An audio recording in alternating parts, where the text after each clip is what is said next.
everyone, and welcome to a new season of Loro and Friends Inside the NFL. My name is Loro Antonio, and joining me is Ben Kurse from the New England area. As we did this show last season on Anchor, but we are starting a new era of this show as we're going to do this on StreamYard moving forward. So, Ben, how are you doing, my friend? I'm doing good, Laura. Can't wait for the football season to come abroad here, as it's Tuesday, the week leading up to week one. We have our first game of the NFL season starting on Thursday night with the Bucs and Cowboys, and then obviously the fun begins with the rest of the games on Sunday. So I can't wait. It is going to be fun. We already did our game picks on the Extra Point on the MI6 Network show on Sunday. So let's start with the offseason winners and losers. So which one team really won the offseason, in your opinion? Well, I mean, if you look at, not trying to be a little biased here, but look at the Patriots as being considered a winner at the this offseason, because Bill Belichick was obviously not pleased with only a 7-win type of team last year. He obviously want to go out and do something very uncharacteristic of what the organization does. But he basically made a statement saying, I don't want to have this stuff happen again this upcoming season. So he not only goes out and gets arguably one of the best tight ends out there on the market, he gets the two best tight ends out there on the market in the free agency, and Hunter Henry and Jonnu Smith, two really good acquisitions. And then he wants to go get a pass rusher because they lacked pass rushing last year. They got Matt Judon from Baltimore. They also got some beef over at the defensive line. So they got Davon Godchaux, which I thought was a great piece. You bring back Lawrence Guy. So not only you got some guys from other teams that could be really good, really vital pieces, but you also bring some key veterans back from your team that played a big part on this defense last year, especially when you're going to be able to Stephon Gilmore reigning Defensive Player of the Year for the first 5-6 games of the season due to him being on PUP. So I consider the Patriots being a one team that was considered a win here at the offseason.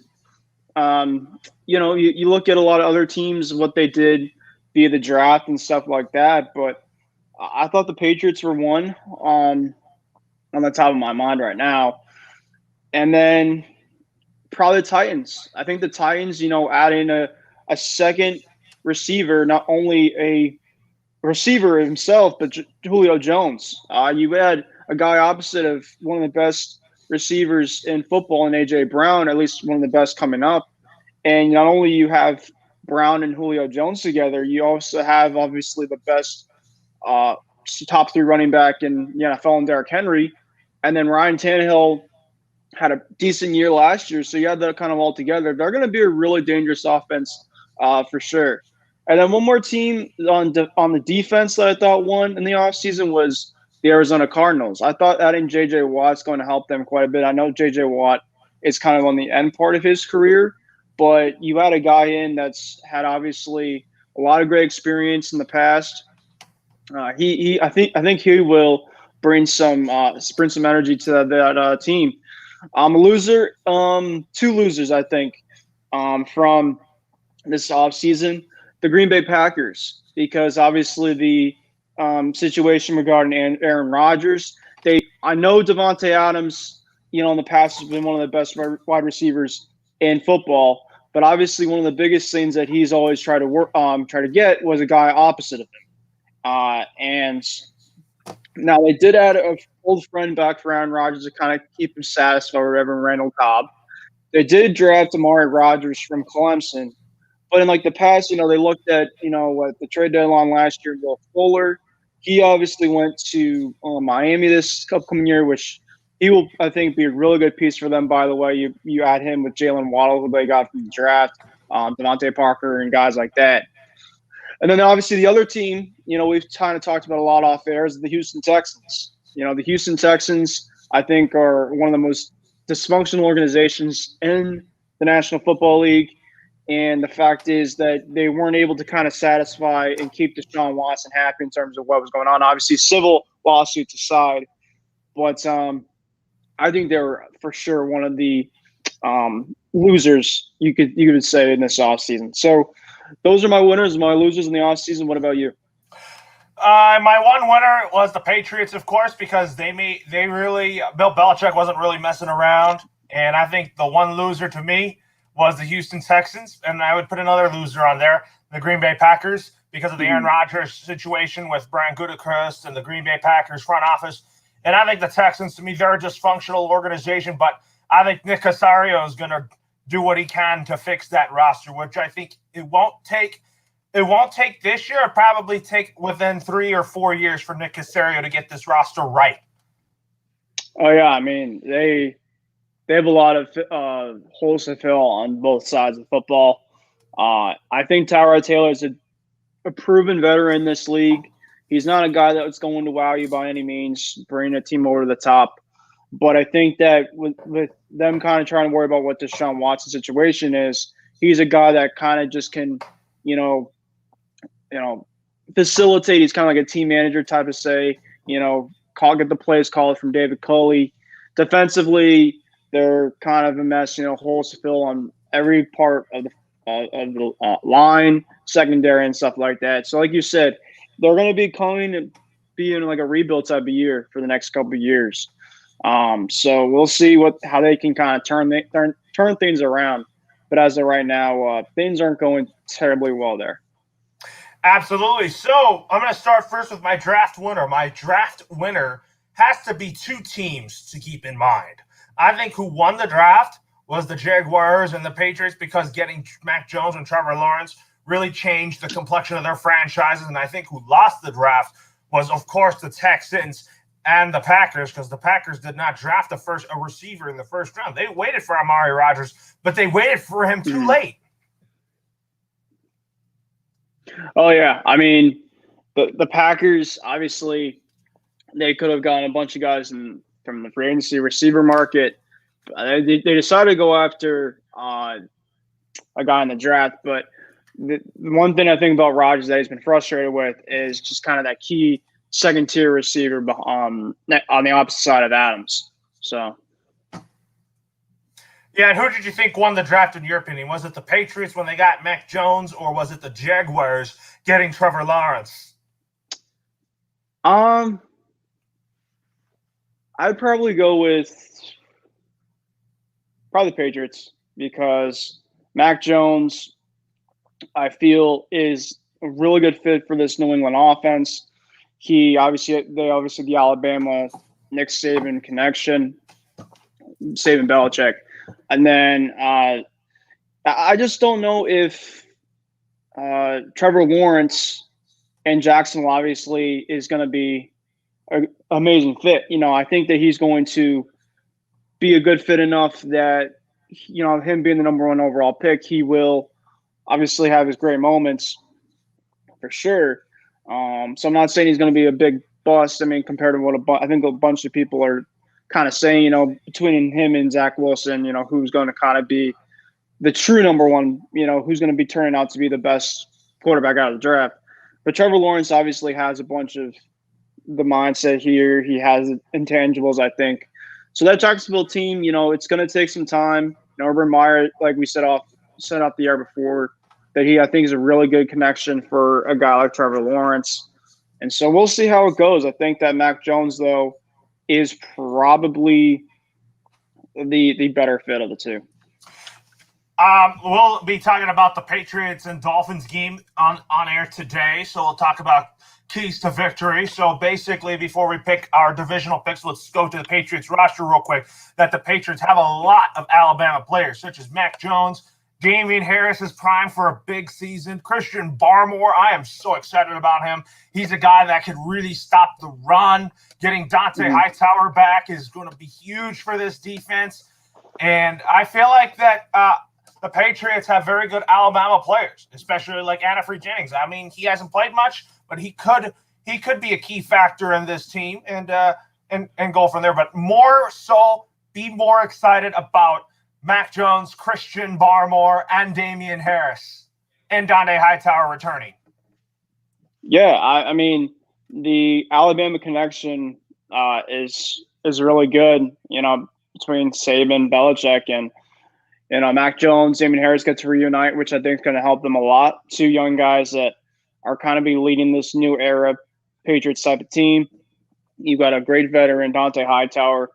To come back, he was heavily missed last year. He might not be the same type of guy he used to be, but just his presence out there defensively just elevates so many other guys around the running attack, on the run game. And then if they need a pass, the pass rush is going to be huge this year, especially with their secondary kind of being a little depleted to start the year. So he's going to be a big, vital piece of that team, like every year when he's out there. So it's just a great welcome face to have Dante Hightower back to that Patriots team. And like you said, the Alabama connection in New England is extremely strong. And we're fortunate enough to have a bunch of guys from one of the most dominating college football schools in America. So absolutely. And then the Patriots traded Sony Michel to my hometown LA Rams. Do you think that the Patriots are going to use more of Damian Harris, Ramondre Stevenson, and then, of course, James White is the guy that is going to be more used as a pass catcher? Well, I think they're going to use basically all the running backs in different ways. You kind of see Ramondre Stevenson kind of like a LeGarrette Blount 0.20. You could say, he has that kind of that goal line, the big, bulky fit. But I think that his speed is kind of underrated, at least what we saw in the preseason. He has really good vision from what it sounds like. There's a big reason I did like Sony Michel here and there. He was a big part in terms of why they won the Super Bowl against the Rams with that touchdown run. So he did play a part into some of the games in his career for the Patriots, but Bill saw an opportunity for Stevenson to kind of fill Michel's role.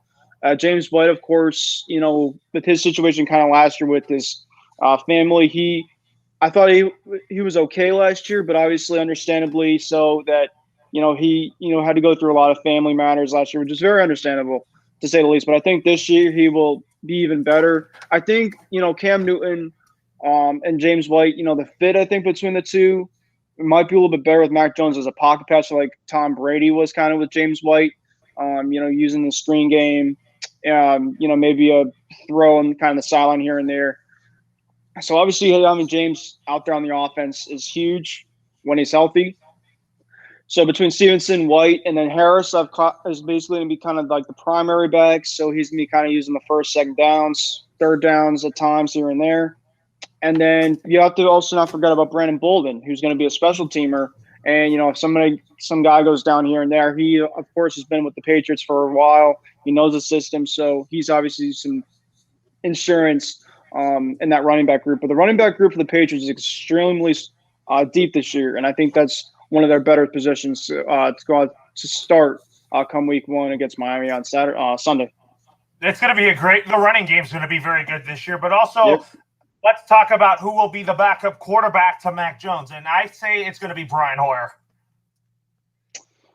I'd probably go with Brian because he knows the Patriot system. The biggest question is, where do we kind of go from here if Mac Jones goes down? And Brian Hoyer, you have a good offensive line, but that was one thing about, moving on from Cam Newton is what's kind of your insurance policy if something happens to Mac? I do think that Bill really liked Cam. He's, had some comments this morning in terms of he really enjoyed his presence in the room. He was a great teammate, embraced kind of the opportunity, but they wanted to start with a new start. And obviously, I think many people are excited for Mac Jones, including myself. Many people are ready for something kind of different and new, young kid that's been proven as a great QB coming from the draft and stuff like that. But you've seen, like when Cam Newton went down due to COVID, you kind of saw what the Patriots quarterback situation was like, and it wasn't very good. So we'll see, hopefully, like you probably said, Brian will probably be the backup. But I wouldn't And then what I was going to say is that when Jared Stidham comes off of IL, then he'll just be a third insurance quarterback. Yeah, they also got Garrett Gilbert, too, who's been with the Patriots before when Tom Brady was around as a backup. I think it was Jimmy G, Brady, and then you had Garrett Gilbert kind of as like a third stringer. So they brought him in for some insurance, too.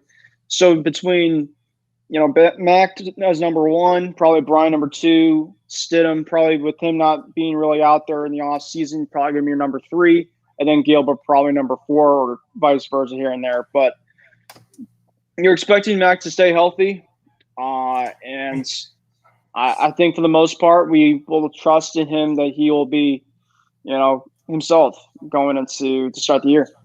Absolutely. And then let's go, before we get to the receivers and tight ends, let's talk about the kicker. So Nick Folk got cut. I mean, I was shocked to see him go. I mean, I think he was a good bridge kicker, but Quinn Nordine really wowed in the preseason.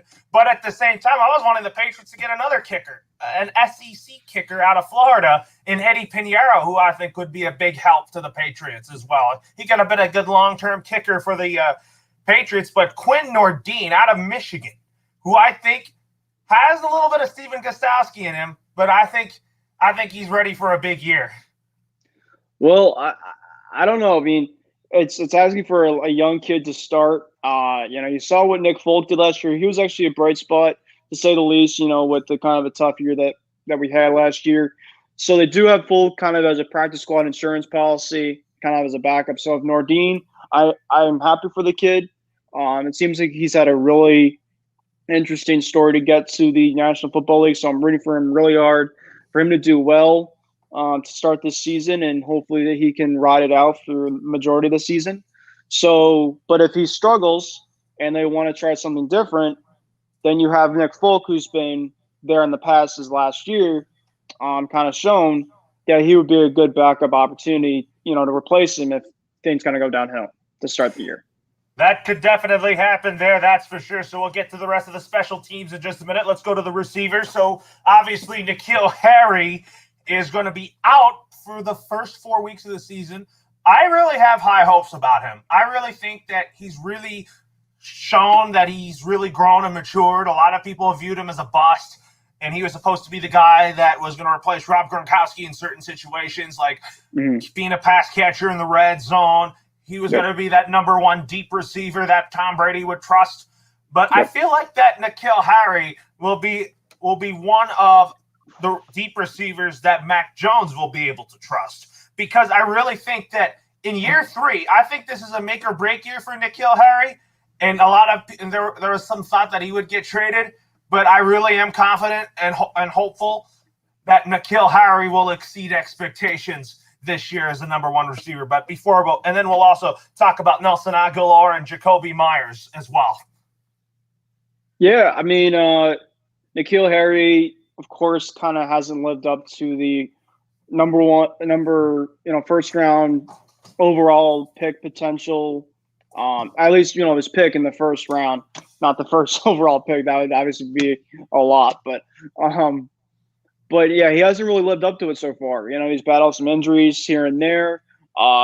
He just, people are saying, well, he's a bust here and there. People are saying, well, they haven't used him the correct ways. He's kind of made to be a 50-50 jump ball type of player. He showed some really good spurts in this offseason. Preseason, he made some things happen. Not a whole lot, but the thing is, can he show up when it matters? And I think that's what we're trying to figure out with N'Keal Harry is, can he make that next step when the games matter? Because in practice and stuff like that, you're seeing he could do it all. You can see that he can make 5-6 catches. Joint practices, I think he had some good strides here and there too. So, but when it comes to games, that's when he just struggles. He can't find separation. He just seems to kind of be, he'll have a catch here and there or try to break it and stuff like that. But there's just things with N'Keal Harry's game that, at least to me now, that can be confidently saying, yes, I think he's going to turn it around. I have to kind of see in the first couple weeks that, he'll make a big eye-opening catch for a touchdown, make a couple catches here and there on a couple drives to kind of sustain some drives, make a key first down, make something happen or eye-opening and say, okay, maybe we got something here that we haven't seen the last couple years, and we will have to see where things go with him. I'm hoping and rooting for him to succeed and for him to do well, but for him to basically say, oh, he's going to jump out right away, I have to kind of see it before I say it. Yeah, absolutely. I mean, his first 2 seasons weren't that great, But a guy that's really shined as a number 2 receiver, and that is like the second best deep receiver on the team, is Jakobi Meyers.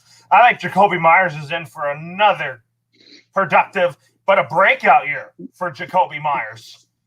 Yeah, I'm excited for Jakobi Meyers a lot. He built probably the best relationship in terms of offense that we had last year with Cam Newton when we had the opportunity to throw the football. And so, Julian Edelman goes, he retires. So we kind of look at it in terms of, well, who's kind of supposed to be the number 1 now and who's going to make that next step. And Jakobi Meyers is going to be that guy. Jakobi Meyers can play the slot. He can play the outside. He's quick. He has really good ball skills. And I think that with him and Mac Jones is going to look at him a lot, whether it's through a motion play, a reverse play. You saw last couple plays last year where he even threw the football. So, something like Julian Edelman do in the past. Now, I'm not saying Jakobi Meyers is going to be like Julian Edelman. That's very hard to ask for. That's extremely hard. Julian Edelman's Julian Edelman. It's just have Meyers basically be himself, not try to do too much. Just go out there, ball out, just do his job. As the Patriots motto says, do your job. And I think that he's going to have a really good year. Just keep on being himself, and I'm excited for Kobe to make strides, and we'll see if he can continue his following season after last year even better. Absolutely. And then who I think is going to have a great first year as a member of the New England Patriots, even though this is a difficult offense to learn, is Nelson Agholor, who we saw in the Super Bowl as he played with the Eagles. And now he is here to play for Bill Belichick. And he is from my neck of the woods in California. He went to USC. I really think Nelson Agholor can be a guy that can catch passes in the slot, and I think he's going to have a good chemistry with Mac Jones. Yeah, I'm ready to see what Agholor can bring to the table. A lot of people are speculating, guys from the Patriots beat reporters and stuff like that he really stood out a lot in mini camp, training camp, stuff like that. He had some injury problems, here and there. But I think that Agholor is going to be huge, on the outside. Expecting a lot from Agholor as he was one of the receivers to come off the market this coming year. There was flashes here and there in Philly. He obviously didn't live up to it. He's obviously had his drop problems in the past. So that's obviously something to keep an eye on. But I do think something about Agholor is I think he's really quick, and I think that he will be a receiver that can help with some separation on the outside. Decent route runner, I think, but hopefully that he'll be something that can stretch the field, which we kind of had a problem with last year with Mac Jones throwing the deep ball. I think that Agholor will get his opportunities, to say the least, in this offense. Probably not. I don't think he's going to be the number 1 primarily, but I think that he's going to be making some things happen when needed. And so he had his best year last year, statistics-wise, with Vegas. So, I think that he'll continue his even better this coming season, going into a new system, which is a very complex system. But I think that he'll do pretty well with it and, ball out pretty good in New England. And then a guy that you're not going to see a lot in the game in the passing game, but you're going to see him a lot in special teams, who I think is going to be that next great special teamer on the Patriots that could return kicks and punts. He also could play some receiver too. And Gunnar Olszewski has shown that he can return kicks and punts, and he's like one of the best returners that we've had. And I expect him to be one of the Pro Bowl perennial returners or special teamers, if you what I might call it. But he could also play in the slot when needed. Yeah, I'm excited for Gunnar. I know a lot of people, kind of give Gunnar, not the benefit of the doubt. He's not going to wow you by any means. He's just kind of, smaller guy that will play special teams. I think he's more fit for special teams. We saw last year that he did return a couple of punts for touchdowns. He basically has a good idea in terms of what he's doing out there. In the past years, we've had some problems trying to find guys that can catch the football with punts and he was pretty good last year, pretty trustable overall. In the receiving game, he'll probably be like a fifth or sixth type of option. He's not going to be out there all the time. Maybe in a blowout, via a win, via a loss, he'll get some, playing time here and there. But I don't think that he's going to get you a whole lot of receiver time offensively. But in the special teams wise, he's going to play a lot, and I think that he will make some contributions to this team. Absolutely. Then another guy that we forgot to talk about, he's one of our new additions to the team at receiver. We got him from the 49ers, and I think he can come in the slot too when you have a bunch formation. And Kendrick Bourne, who I think is going to be a big help to this Patriots receiving core. I think that was an underrated move by Bill Belichick. Yeah, Kendrick Bourne, I don't think he's one of the most splashy type of names that we got in this offseason, but he seems like he brings a bunch of swag and a bunch of fun to this team. It just seems like he is, ready to go and taking this opportunity with him. So I think that he will get some opportunities when, they do go spread, quick third down plays here and there. And, Bourne, I think, will be trusted on for when they play good defenses. They try to guard Henry or Jonnu Smith when they're trying to have really good safeties on tight ends. Aguilar on the outside, maybe they'll have a good number one on him or number two. They guard Myers. You have to see, okay, who else could be out there? And Kendrick Bourne could be a name out there that you kind of can use. He has decent speed, so, you can use that to his advantage as well. And so you have to use him at, to a point, but I don't think that he's going to be your focal point in this offense. But he will make some big possession drives, I think, happen really good. Absolutely. Then now to the tight end position. So Dalton Keene is out for the season. But here's what I think. Devin Asiasi is going to have a breakout season. I think he's going to be a big part of the passing game. I think you're going to see a lot of 3 tight end sets. I think Hunter Henry will be the pass catcher. I think Jonnu Smith is going to be used more as a blocker and as a pass catcher. So I think the Patriots 2 to 3 tight end sets are set because, Bill Belichick likes using that. Yeah, I think this is the most exciting position, I have to say, out of any position that happened to this team.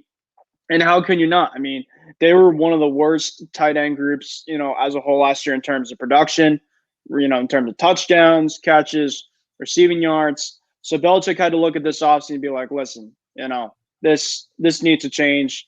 Now, did I expect them to get 2 of the best tight ends out there on the market? No. Did I expect them to maybe get somebody, that's productive? Like a guy like a Kyle Rudolph, per se, a guy that's, been a proven veteran, that would be a much better name out there than anybody else out there that you have right now. Regarding, even if Devin Asiasi is healthy, and I do think that he is someone to watch out for this team. Especially because he did build some chemistry already with Mac Jones in that I know it's preseason, but it looked like he built some chemistry with Mac Jones already in preseason. But when you have Hunter Henry, when you have Jonnu Smith, I think they average – I think Henry had, 4 or 5 touchdowns, and Smith, I think, had between 7 and 8. That's almost the majority of the touchdowns, combined over what the Patriots had, touchdown-wise as a whole last year. So you just look at that position and you just upgrade it substantially how much higher. And so, when you have a guy like Mac Jones as a pocket passer, he will definitely look over the middle of the field. And if receivers on the outside aren't open, running backs are covered, you have to rely on those guys to make plays. And you have 2 of the best, tight ends out there on the market. They have to come in and show why they are the real deal. And I do think that, if one goes down, then you have the other to kind of fill the hole. If you have both out there, it just makes the offense a lot much dangerous for defenses kind of worry about, and be kind of decoys that you can say if they're trying to be covered. You have the receivers and more mismatches, on the outside, and then you have the running backs and the right behind the quarterback to make mismatches on the silence. All right. I think both Jonnu Smith and Hunter Henry are going to make a huge difference on the Patriots. I saw Jonnu Smith with the Titans, and I thought the Titans weren't going to lose Jonnu Smith, but I think the Titans this year are going to be relying more on the quarterback, the running back, in the in the three receivers that they have. And I think Hunter Henry and Jonnu Smith will be the reasons why I think the Patriots tight end group will be so much better than it was last season. Mm-hmm. And let's go to the offensive line and break that down. So we got one familiar face back from our last Super Bowl team, and who's starting at right tackle is Trent Brown. I'm very happy to have him back. And I think Trent Brown is going to be good in keeping the right side clean for Mac Jones, and he's going to protect him well on the right side. And then Shaq Mason's the veteran of that group, along with David Andrews. And then Mike Onwenu, who was a very good rookie last year when Marcus Cannon opted out, and now Marcus Cannon is with the Houston Texans. I think Mike Onwenu is going to have an immediate impact on the offensive line. And Isaiah Wynn. If he can stay healthy, Isaiah Wynn is an impact player on the left side and protecting Mac Jones's blind side. Especially you have an SEC protecting the Alabama. What I meant to say is that you have Georgia protecting Alabama. Yeah. Well, I think this offensive line group is extremely strong. You look at this whole team as a group, the running back group coming back from the majority is pretty strong. Probably the number two is the offensive line. The only guy that you're missing, and he was a big part to that offensive line, was Joe Thuney. He obviously got paid a lot more over with Patrick Mahomes. So, I wish Thuney the best of luck. I mean, the fact you get to be on Patrick Mahomes' offensive line is pretty cool as well. So he kind of went where the money went. But besides the point, you lose Thuney, but you still have a bunch of the guys back from last year. Trent Brown, like you said, is going to be a huge piece back. I really liked him when he was at the Patriots the first stint around, and now he's back to be the right tackle. Onwenu was a great pick. I think he was one of my favorite picks last year, and he was really good last year for sure. Really good in the running game, just a big body, can move really well. And then you have Mason, Andrews, and obviously when you have Andrews out there as your center, they make the offensive line go when he is out there, his presence out there, to say the least. So I really like this offensive line group. The offensive, coordinators, McDaniels loves them. The just as a group, they're just an extremely strong bunch. So I'm happy to see what they can do and where we go from here. All right, now let's move on to the defensive side of the ball. So let's start with the front. Starting at left end is Dietrich Wise Jr., and then Lawrence Guy and Devon Gottschalk is both starting. Gottschalk is in the middle. Yeah. And then at right end, I would start Chase Winovich and then use Henry Anderson on situational plays. So basically, this defensive front that the Patriots have, the only thing that I would change is I want to start Christian Barmore next to Lawrence Guy. Yeah, I'm excited for the Barmore pick. My dad's excited for the Barmore pick. He's just a great presence out there on that field. Always loved Barmore. I'm not a huge Bama football fan per se, but just he can make things happen left and right. And when you have him with Gottschalk and, Jude on that front edge, you also bring back Kyle Van Noy too, which I think was a fantastic move back for Bill Belichick. This defense, I think, is going to be a problem over at the front seven. Last year, I think this year they upgraded much more than they did last year. So, as you know, remember the boogeyman? That term, the boogeyman, for a while, a couple years ago. I think you might have. I'm not trying to jinx it per se, because Kyle Van Noy kind of made that up.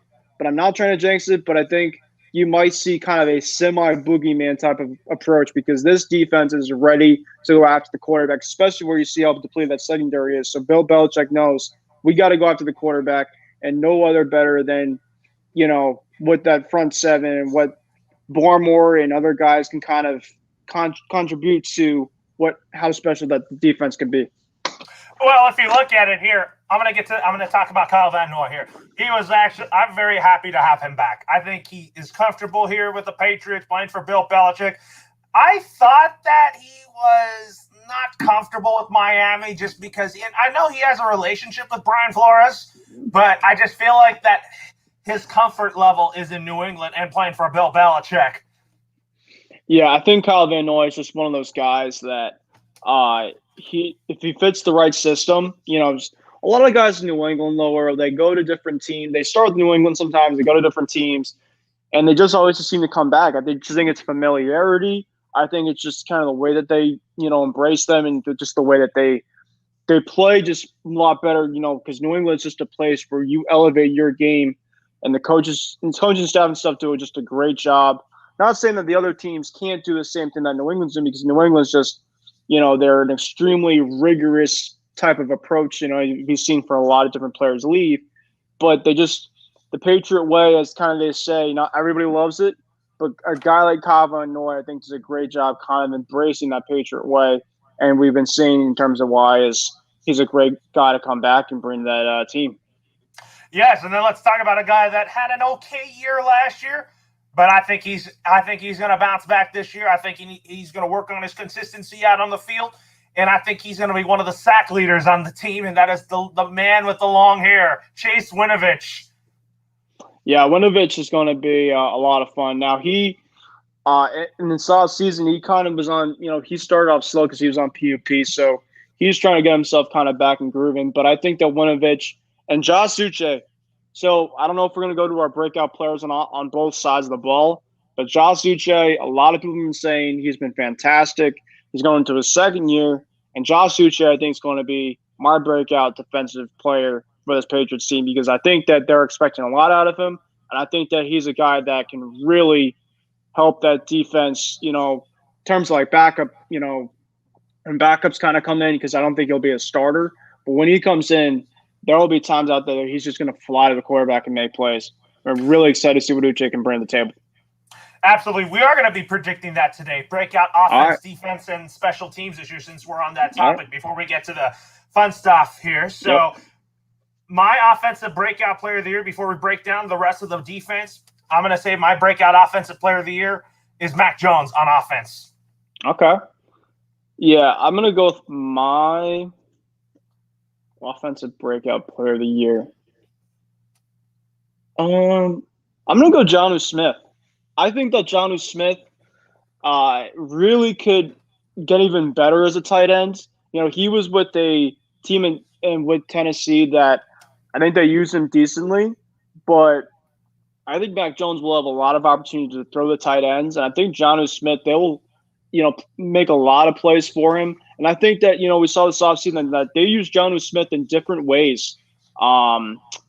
This offseason, they use him in the backfield. They kind of like scramble him here and there on the sides. So not only that he could play in the I formation, but I think that they're going to use him in different other packages, which will be a lot of fun and interesting. So that's going to be my breakout player of the year for the Patriots on offense. And on defense for me, I'm going to pick this is so many good options here, but I'm going to go with a guy that I think is going to continue to get better, and that is J.C. Jackson. All right. That's a good one. And I say that because he had a breakout year last year, and I think this year he's going to continue to get better and better. And with Stephon Gilmore out, he's going to be covering one of the league's top receivers. And I think J.C. Jackson, and then you get Jalen Mills on the other side, I think that J.C. Jackson is going to continue to get better. And when Gilmore's back, then I think J.C. Jackson will continue to get better and better when Gilmore returns. Yeah, my defensive, so I said one, but I was thinking when you were talking, my other one. I think Kyle Duggar can have a breakout year this coming year. You see the secondary, you could say, well, they don't have Stephon Gilmore. They do have J.C. Jackson back, which is obviously going to help a lot. But, what can their safeties do? You lose Patrick Chung, one of your best Patriots, through that organization. You got to see what others can give you. Now, Duggar kind of really struggled a little bit in this preseason, a little bit here.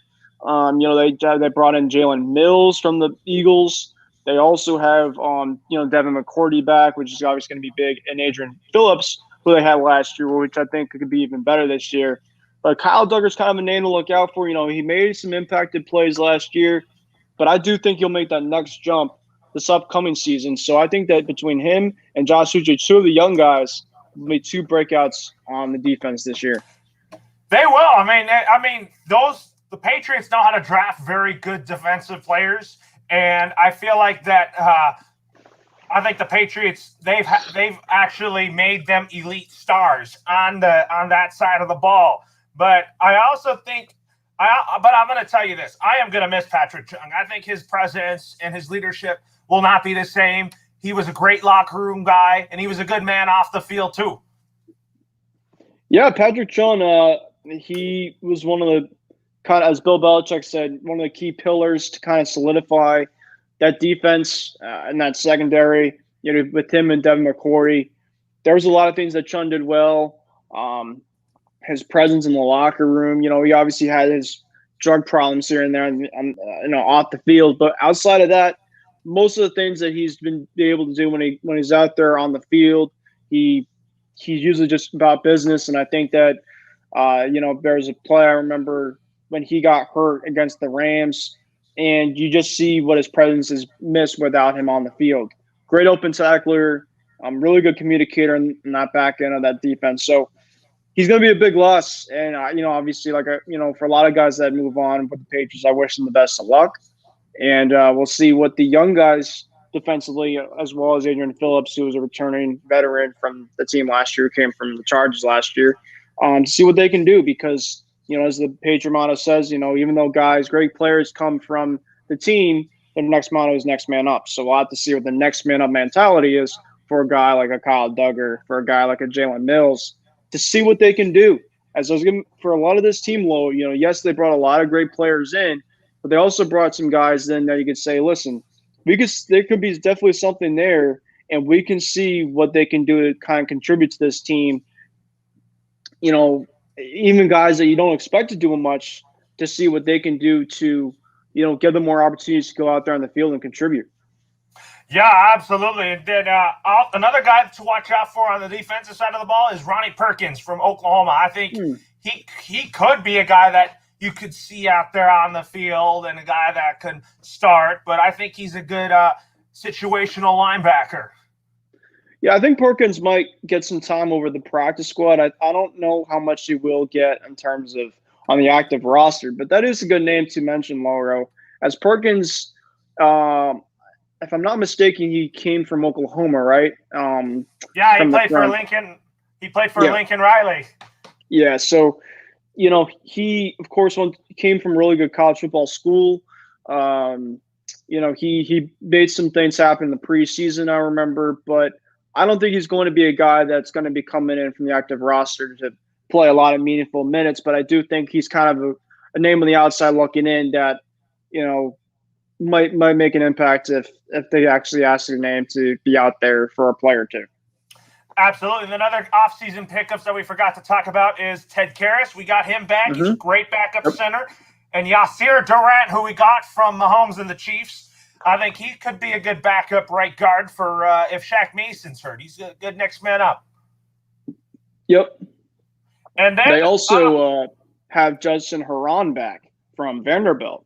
So when, you know, there's some offensive shuffling throughout the season, guys went down, Mason was down, you know, other guys were down. So guys like Yannick Adjusi or a guy like Justin Herron, you know, the depth from the Patriots offensive line when guys go down isn't as strong. So they're going to have to kind of see, you know, who other guys they can fill in. And those are two names that I think could really help kind of, you know, keep that offensive line intact despite some big names that could be out. All right. So anyways, now let's break down the special teams. We talked about Quinn Nordine already. So Jake Bailey is one of the returning members of that special teams. I think Jake Bailey's had a Pro Bowl season last year, and I think he will get better. I think Jake Bailey is a fantastic punter. Yeah, you could argue that Jake Bailey was kind of our MVP last year, right? Because there's a lot of games offensively that we had a hard time moving the football. So you had to rely on a guy like Jake Bailey to, you know, do his job. And I thought for the most part he was incredible. I don't think there was one thing that you could say about Jake Bailey and be like, listen, you know, he was a huge problem last year. You know, yes, there could have been a punter there and there. You'd be like, okay, it could have been a little bit better. But for the majority of the time, Jake Bailey was not any of their worries last year. And I think that he was a Pro Bowler type player last year, really good, dependable, So I'm expecting the exact same thing from Jake Bailey. And if he can get it even better, people forget about special teams all the time, but when you have a good punter on this team, you look at this offense and defense, field position is key. So if you have a good punter, it really just helps the offense and defense kind of see where the ball is on parts of the field and kind of just go from there, possession by possession. And then let's talk about the man that is really the heart and soul of this team, but he's also a special teamer. He always makes good plays, downing the football at the 1 yard line, at the 2. He hustles. He has tenacity. He grinds out every game, and he's one of the reasons why he's a special teams captain. Matthew Slater is back for another year, and I'll tell you what, he is someone that I feel like that he is – when Tom Brady left the Patriots, I think Matt Slater is now the heart and soul of Patriots football. Yeah, I mean, Matt is just one of those guys that just takes in all the moments from this team. He does – work on and off the field. Just a very good professional in everything that he does. And I really think that Matt can really help a lot. He just seems to keep on getting better and better, no matter what it is.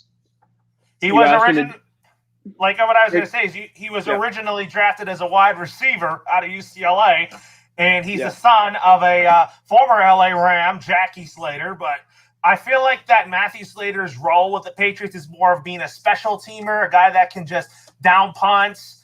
That's kind of his role, but his role is to be a captain of this locker room. Yeah, you ask for Matt Slater to do his job, and there's, between him and Devin McCourty, kind of the key veterans from this team. I don't worry about them too much, because I kind of expect in terms of this point what they're going to bring. So Slater's the guy that I'm excited to have back and, go another year at it because, for Slater and McCourty and kind of the other guys, they don't have many more years left. So they're trying to embrace the opportunity for a team that they've been playing for a long period of time to make it happen and make things count. Absolutely. So I'm telling you, since Tom Brady left the Patriots, Matthew Slater and Devin McCourty have been really the heart and soul of this team. Oh, they have. And Julian Edelman now leaving too. He was kind of a heart and soul team player last year. But, he is now obviously missing. Patrick Jones missing. So you kind of have to see who else is kind of out there as the remaining potential Patriots that could be heart and soul type of players. And two guys that come to mind are Devin McCourty and Matt Slater. And so, yeah. And then let's talk about who I think is going to be returning kicks and punts primarily, and that is Gunnar Olszewski. J.J. Taylor and Kyle Duggar are also good options, but I think Gunnar Olszewski is going to continue to get better and better as the games go on. Yeah, Gunnar, like we said before earlier on, he is a dependable, for the most part, a receiver that won't play a lot offensively, but just to do his job to return punts and kicks, that's all you can ask for a guy. And so I think that Gunnar will, be really good in terms of what his role is supposed to be. So hopefully that he will be able to continue to bring a spark to, where they need to be on the offensive side of the football, because if he has a really good return, that basically puts Jones in the offense at a good part of the field. There was a play last year that even though that it was against the Cardinals, and they called a touchdown back. I remember this play pretty well. They called a touchdown back, but regardless of where it was from, he made a pretty good return on it. And so the offense was able, I believe, still score the touchdown that same drive because of where Gunnar Olszewski was able to return the football. So things like that, just the little things. The special teams, I feel like, don't get enough credit because they do a lot of the little things right. And yes, you could say the offense can do little things right, the defense, but the special teams are basically where your offense leads you and where your defense will lead you because it's kind of with the way that you're thinking. So remember Ryan Allen in the 13-3 Super Bowl the Patriots won.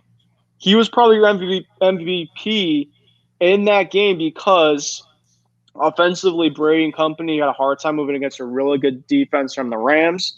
Besides the drive that Gronk made that sideline catch on, leading the Michelle touchdown.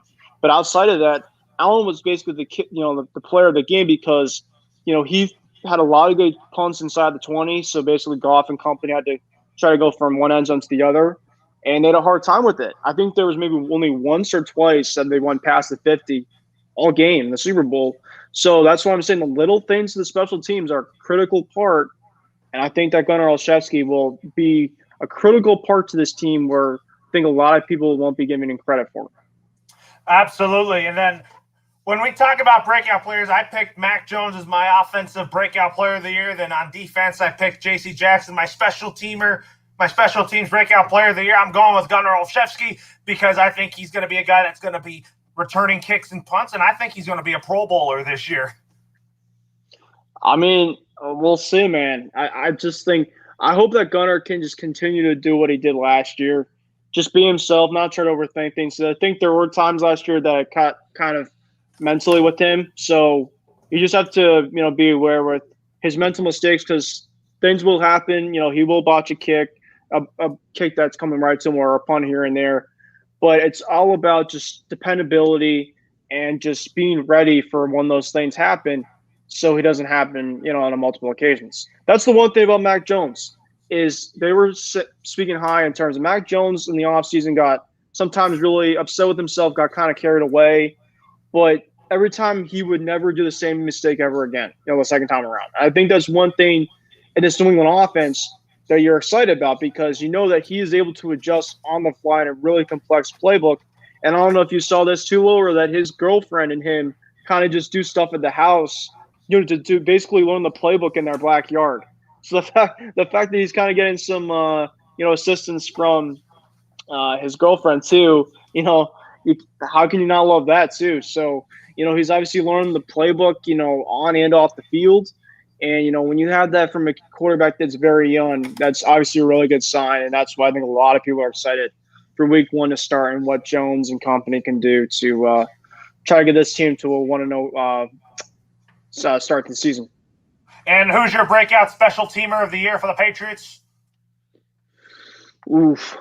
I'd probably go Gunnar. I mean, maybe J.J. Taylor could get an opportunity. I know we haven't really talked about J.J. a lot, but, because you said Gunnar, I'm going to go with J.J. Taylor. Because J.J. Taylor, I think, could play some kick return. There could be an opportunity he might return a punt here and there. He has some quick feet. He reminds me of Dion Lewis a bit, who we used to have with the Patriots. Really quick and elusive. Might not play a lot in the running game. So if you use him in other parts of the team, special teams could be a place that he can play. And so there might be a player here be like, oh, J.J. Taylor's out there. He made a really good play. So I'm going to give him the breakup player of the year, but I'm not expecting him to make it to be a guy that's going to be your focal point at all. All right, now let's go to our coaching staff. So basically, we have Bill Belichick as the head coach in his 21st season as the head coach of the New England Patriots. And I'll tell you what, it's crazy to think that he has been coaching this team for this long, and he has done a fantastic job all these years. And, you and I still love what he brings to the New England Patriots and his football mind. And and I've said it many, many times, he is such a football genius. Yeah, I mean, Bill's Bill. What can you say? The greatest coach of all time. Just the coach that is probably the best, like you said, defensive-minded type of mentality. He's coming in with high expectations, I think, this year, especially with Brady, what he did over in Tampa last year, winning the Super Bowl. So, people obviously have the debate, well, can Brady win without Bill? They proved it this past year. You have this and that. But regardless of the fact of what Brady does, besides of him, Bill has obviously had a fantastic resume on him. His goal is to try to pass the arguably winningest coach of all time, Don Shula. Hopefully in the next couple of seasons. That's why, he's not going to be retiring, I believe, anytime soon. Probably within the next 4 or 5 years. Probably my best guess in terms of when he might start to move on and start and try a different challenge. But, Bill Belichick is obviously coming with a lot of high expectations. And he obviously is motivated, as we saw in this season with all these moves. And, starting off the new quarterback. I think it's another big thing because I think he really did like Cam a lot. I think he was kind of stubborn to kind of say, well, we're going to turn the keys to this young guy. So Bill's a lot on his plate, but I think he is motivated and ready to go and see what this new challenge for another season for him could bring to this Patriots team. So you don't think he's retiring anytime soon? I don't think he is. He still loves what he's doing, and he still loves coaching. Yeah, I mean, it would be, Bill Belichick. I don't see it. He'll try to do what he can to kind of last as long as Brady will probably be the one to retire first over him. I mean, it'll be tough to see. We'll see what happens. Who will retire before who other. It would be interesting to see if it happened at the same time, but I don't think that would happen.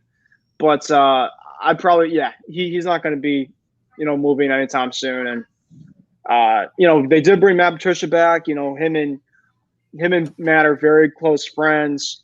Their families are really close. So there's our speculation. Is Matt Patricia going to replace Bill in the next 3-4 years? Is it going to be Josh McDaniels going to replace him? But no, Bill Belichick is going to be this coach for the next 3-4 years. At least try to get Mac Jones and him kind of a good chemistry.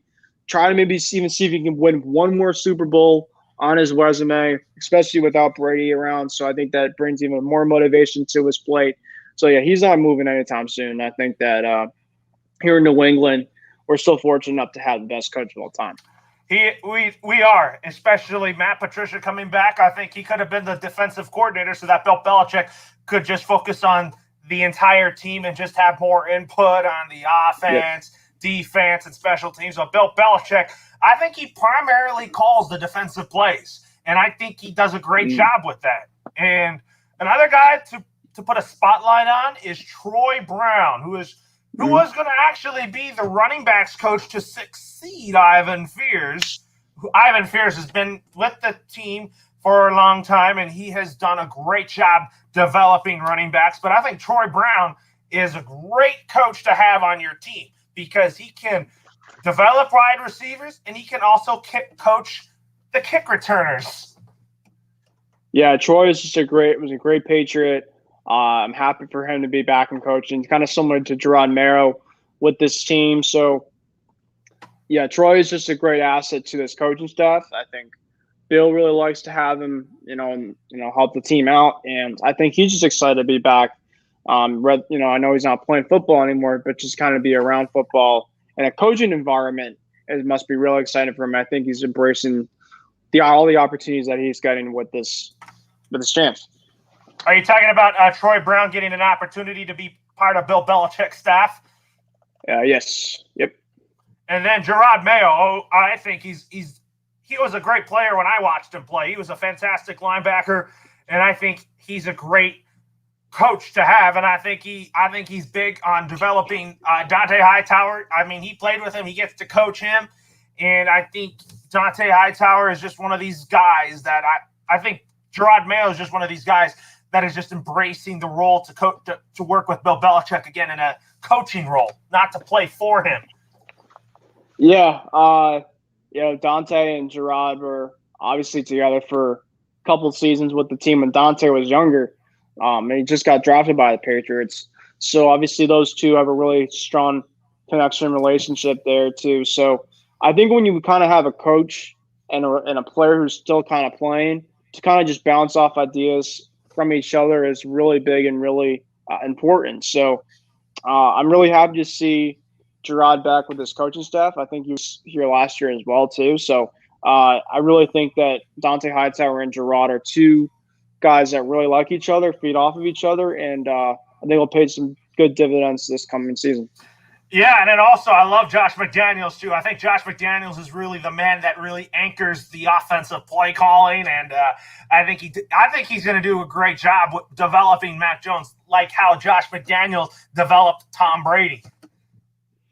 Yeah, Josh. Last year there was some questionable play calling. I'll be the first to admit there were some times in the red zone that maybe a little too conservative. Maybe there's some conservative play calling here or there, but Josh, as a whole, in terms of his tenure in New England, it's been pretty good. There's been times that, is Josh going to get a head coaching opportunity? There's been rumblings, the last couple of seasons if he's going to get one. So I don't know if this could be it for him. I feel like I've been saying that, the offensive coordinator position, if there'll be it for him like the year after and the year after that. It seems to be the exact same situation. He So, just loves it. He just seriously loves being in New England. oh yeah. I That's think what I that think. I think that Josh Fields, he turned out a head coaching job from the Colts, I remember, a couple of years ago, just to come back to be the offensive coordinator with the team. So I think that kind of says it, because I think he really wants to become a coach at some point. So I think maybe it if he, might be in New England when Belichick retires. That's how I could see it. But anyways, let's go on to the fun stuff. Our divisional picks. Let's start with our division, the AFC East. So the Buffalo Bills. I said this, that right now the Buffalo Bills are the better team because Josh Allen had a great year last year, and I think this year it's going to continue to get better and better and better for Josh Allen. And for the Dolphins, Brian Flores. I love what Brian Flores is doing down in South Florida, especially with working with Tua Tagovailoa, who I think is going to have a breakout season. I think the Dolphins' offense is going to be very fun to watch this year, who we're going to see this Sunday. And you have the New England Patriots. I think the Patriots are going to be better than they were last year. I think they're better off without Cam Newton, in my opinion. And the Jets. I like Zach Wilson, but I think this team needs time to rebuild. I think the Jets are still in a rebuild phase, but I think Robert Saleh knows what he's doing as the next head coach of the New York Jets. So, as much as you and I would love to say that the New England Patriots would win the AFC East, it's going to take time for the Patriots, which I know it will. But right now, I got to say, the winner of the AFC East will be the Buffalo Bills for a second year in a row. Yeah, I mean, if you kind of just based in terms of how it worked last year, taking my bias aside, I think the Buffalo Bills, I agree with you. I think their ceiling, I feel, is because there's 17 games this year, I believe, 13-4. I could also see them at 12-5 at worst. I think that this Buffalo team is extremely fun to watch. We saw last year, in New England. They have a lot of good pieces. I think they will take a little bit of a step back this upcoming season. And Josh Allen might regress just a little bit, but just what he was able to do last year just impressed me so much that I think that he's just going to get better. I think he knows it, and I think that I know that there'll be things that Josh Allen can do that are not going to be Mahomes-like, but I think that he'll just wow you in a bunch of opportunities. I think that he will make that next step. Like I said, I'll regress a little bit, but I think that this Buffalo team, you have him and Diggs together, extremely strong connection. You obviously add some supplementary receivers with Diggs, that are really good pieces. That defense as a whole is not too bad, not too shabby either. But the play calling of Brian Daboll is, I think, key. They have really good coaches. Sean McDermott, I think, is one of the most underrated coaches in the NFL, if I have to say. So their coaching staff's pretty good. Their offense, as you saw last year, was only a win away from the Super Bowl. So you can't discredit in terms of what the Bills can do. And I think that this Bills team is really good. You look at the Patriots, and I probably give them my number 2. I think that their ceiling is going to be between 9 and 10 wins this year. I think 10 is probably, 10-6. I think is a pretty realistic type of record for a guy like Mac Jones. The schedule as a whole, I think there's a lot of opportunities where we can get some good games, get some wins in there. But I think that there's also going to be a lot of challenges along the way, especially for a young quarterback. That's another thing too. He will obviously have his great moments, but you obviously want to see what he can do when he regresses a little bit, when he kind of struggles a little bit, because then he'll learn. He'll learn in terms of against a better type of defense what he kind of has to work on if he has some tough games throughout the season. But regardless of the fact, you have a Bill Belichick coach that led 7 wins last year, but the team not very good. So the fact is, he's motivated. The offseason, of course, the additions were a lot of the help. So I'm going to go between 9 and 10 wins with second place. Then you look at the Dolphins. I think the Dolphins, of course, they obviously, with Brian Flores back, that's another thing too. He's a really good coach. Tua, a lot of people were kind of – Tua's an interesting thing because, there are times that you're like, okay, Tua has that. And then the it factor on the other hand is like you don't know about his hip all the time, But the one thing you do know about Tua is he has the pieces around him. He has Gesicki, he has Waddle, he has Parker, Preston Williams as well too on the receiving market. So they have a lot of good pieces offensively. Their defense isn't too bad either, but I put the Patriots and I put the Bills over them. But I think Miami's going to be third, and then the Jets. Yes, they're going to be a little bit better this upcoming season. I do like the coach fit with Robert Saleh at the helm compared to what they had before in Adam Gase.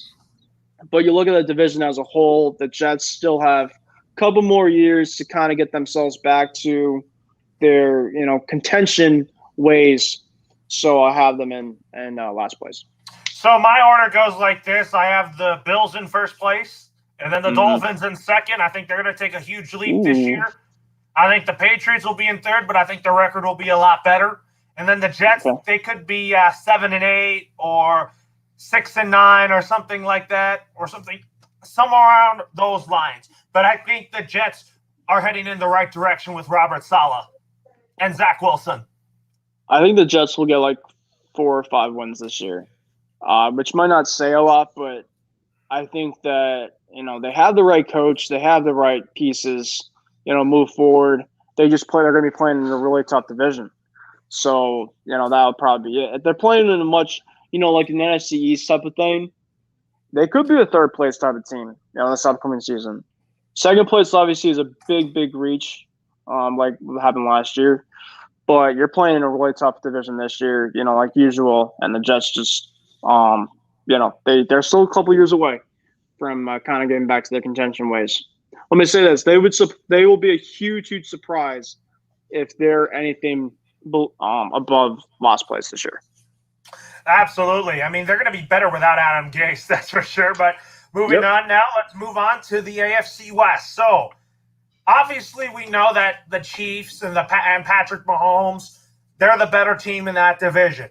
And then I think the Raiders, if they want to finish in second place, I think it's going to be because of their defense. I think their offense is fine. There's no problem with them offensively. I think their defense just doesn't show up at times. I think the LA Chargers are going to be a breakout team this year. And then the Broncos. I mean, I think the Denver Broncos will be one of the worst teams in the AFC this year, but they won't be like the Houston Texans because I think Teddy Bridgewater will win you some ball games. They're not going to be like a 1-15 or a 1-16 or 1-17 team or anything along those lines. I just think that the Denver Broncos will be one of the worst teams in the AFC, but probably will get 5. We'll be picking 5th or 8th in this next year's draft. So my pick to win the AFC West is Patrick Mahomes and the Kansas City Chiefs. And then I have in second place the LA Chargers, and then the Las Vegas Raiders in third, and then the Denver Broncos in last. All right, so start with the Kansas City Chiefs. Best player potentially in football and Patrick Mahomes back. You got an absolute stacked offense. Your defense isn't too shabby either. Chris Jones at D tackle. You got Sorensen in the back end. You got a bunch of good pieces on that defense, but that offense is just so explosive. As we said, off there many times. Hill, Kelsey, Hardman. Their running game with Clyde Edwards-Helaire he was phenomenal last year. You got one of the best offensive-minded coaches in Andy Reid, who he knows now with a great, team how to win games. So they play with a lot of confidence. They're really scared of nobody. Yes, they got blown out to Tampa last year in the Super Bowl, but they're usually within everybody's game. They usually play with a great approach game by game. And so I'm going to go with them number 1. Their ceiling is 13, 14 wins, I would say. My number 2 is probably the Raiders. I'm going to change it up a bit. I think that their defense isn't very good, but I think that they could they're going to be an interesting team. I think that their ceiling is probably a 9-win type of team, 9, even 10. The Patriots and the Raiders, I think the Patriots will be a little bit better than the Raiders, but the Raiders were kind of in it last year for a lot of, before they kind of fell off the end of last season. So that kind of just says, they could probably make some steps ahead. You know, they are a little one-dimensional, so that's why I wouldn't be surprised if they're third.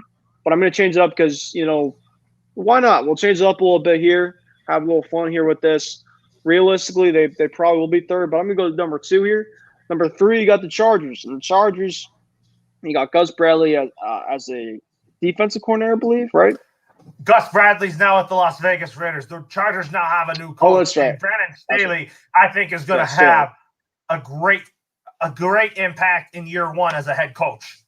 Yeah. So with the Chargers, Justin Herbert is just going to be an absolute stud, you know, for years to come, but he's going to get even better this year. They got Keenan Allen back. You know, they lose Henry, obviously, at tight end, but they got a guy like Virgil Green. But you got a guy like Keenan Allen. He is one of the best underrated, I think, receivers in football when healthy. That's obviously the biggest worry about Keenan Allen. And then you have a really good backfield led by Austin Eckler. So I really like those three main key weapons. You know, weapon with Herbert's arm and legs. You have the backfield, you know, playmaking with Eckler, and then you have the best receiver and Keenan Allen. Defensively, I have some questions here and there with this Chargers team, but I do think that this Chargers team is going to be, you know, in games a lot during this season. Now we'll go to the last team, and that's the Denver Broncos. I was thinking in terms of coaches, Laura. I know we said on Sunday who could be fired. I think I believe you said Vic Fangio, or you said, I think you said Matt Nagy. I would not be surprised if Vic Fangio was a guy that could be on the move at the end of this offseason. I just don't know in terms of what this Denver team has. Yes, I do think that Teddy Bridgewater was the right move for them at starting quarterback, but Vic Fangio could be on the hot seat if the Broncos kind of have another subpar type of season, because I think the Broncos, for many years, the Broncos were a really strong playoff contending type of team. Now, I'm not saying that they're going to turn it around year by year, but I do think that their expectation is to get a lot better than they were a year ago. So I think that if he is kind of at the same place that they were last year, I would not surprise me one bit if Vic Fangio's name is kind of talked about in terms of, well, maybe we have to move on with somebody else. Well, if you look at it, the Denver Broncos are getting Von Miller back. I think that's going to be a huge help to the Broncos defense. I think Vic Fangio and Bradley Chubb is also, when healthy, a fantastic outside linebacker, a good complement to Von Miller. So if you look at it here, Vic Fangio is very good coach defensively, but you're saying is that if Fangio has a subpar type season with Denver, you think that he could be fired at the end of the season or maybe mid-season? Yeah, I could see it happen. I mean, yes, this team plays in a really tough division, but I do think that there is a lot of expectations for this Denver team if they're kind of at the same point that they were last season. So it would not surprise me. Yeah, so anyways, with that being said, let's move on to the best division in the AFC. That is the AFC North. So I think the Cleveland Browns are ready to take it to the whole nother level. They have a great team on paper, arguably one of the best teams on paper, and I really think they're ready to take that huge leap with Kevin Stefanski as their head coach. Obviously, the Baltimore Ravens have a great team too, especially with Lamar Jackson, and then they just got Le'Veon Bell, but losing J.K. Dobbins, Justice Hill is huge for the Ravens. It is a huge blow because J.K. Dobbins really makes this run game going, but there's going to be, I think Gus Edwards is going to relish the opportunity to get more carries out of the backfield, and Gus the Bus Edwards is going to get more carries, and I think he's going to step up big time. And the Steelers, I'm not sold on them this year. I do think Najee Harris is going to be good for the run game. The Steelers are going to be running the ball a lot. I think they're going to be passing the ball more, but I think they're going to be a little bit even when it comes to running the football and passing the football. And I think their defense will be the reason why I think they'll get off to a great start. The Bengals, they're going to be competitive in games. Like I said on Sunday, they're great offensively. I think Joe Burrow, Jamar Chase, that chemistry is going to be great. My only question for the Bengals is the offensive line, especially left tackle. I think Jonah Williams is good, but I think their defense is the question mark.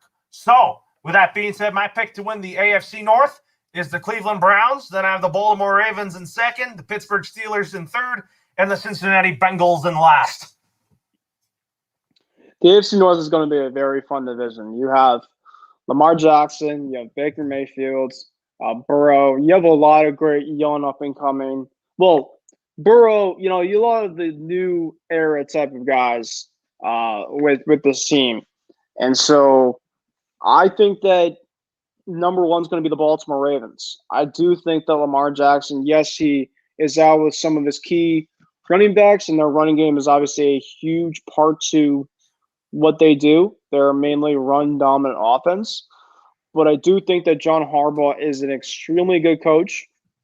Their defense always seems to be, no matter what year it is, the Ravens defense just always seems to be a really strong type of unit.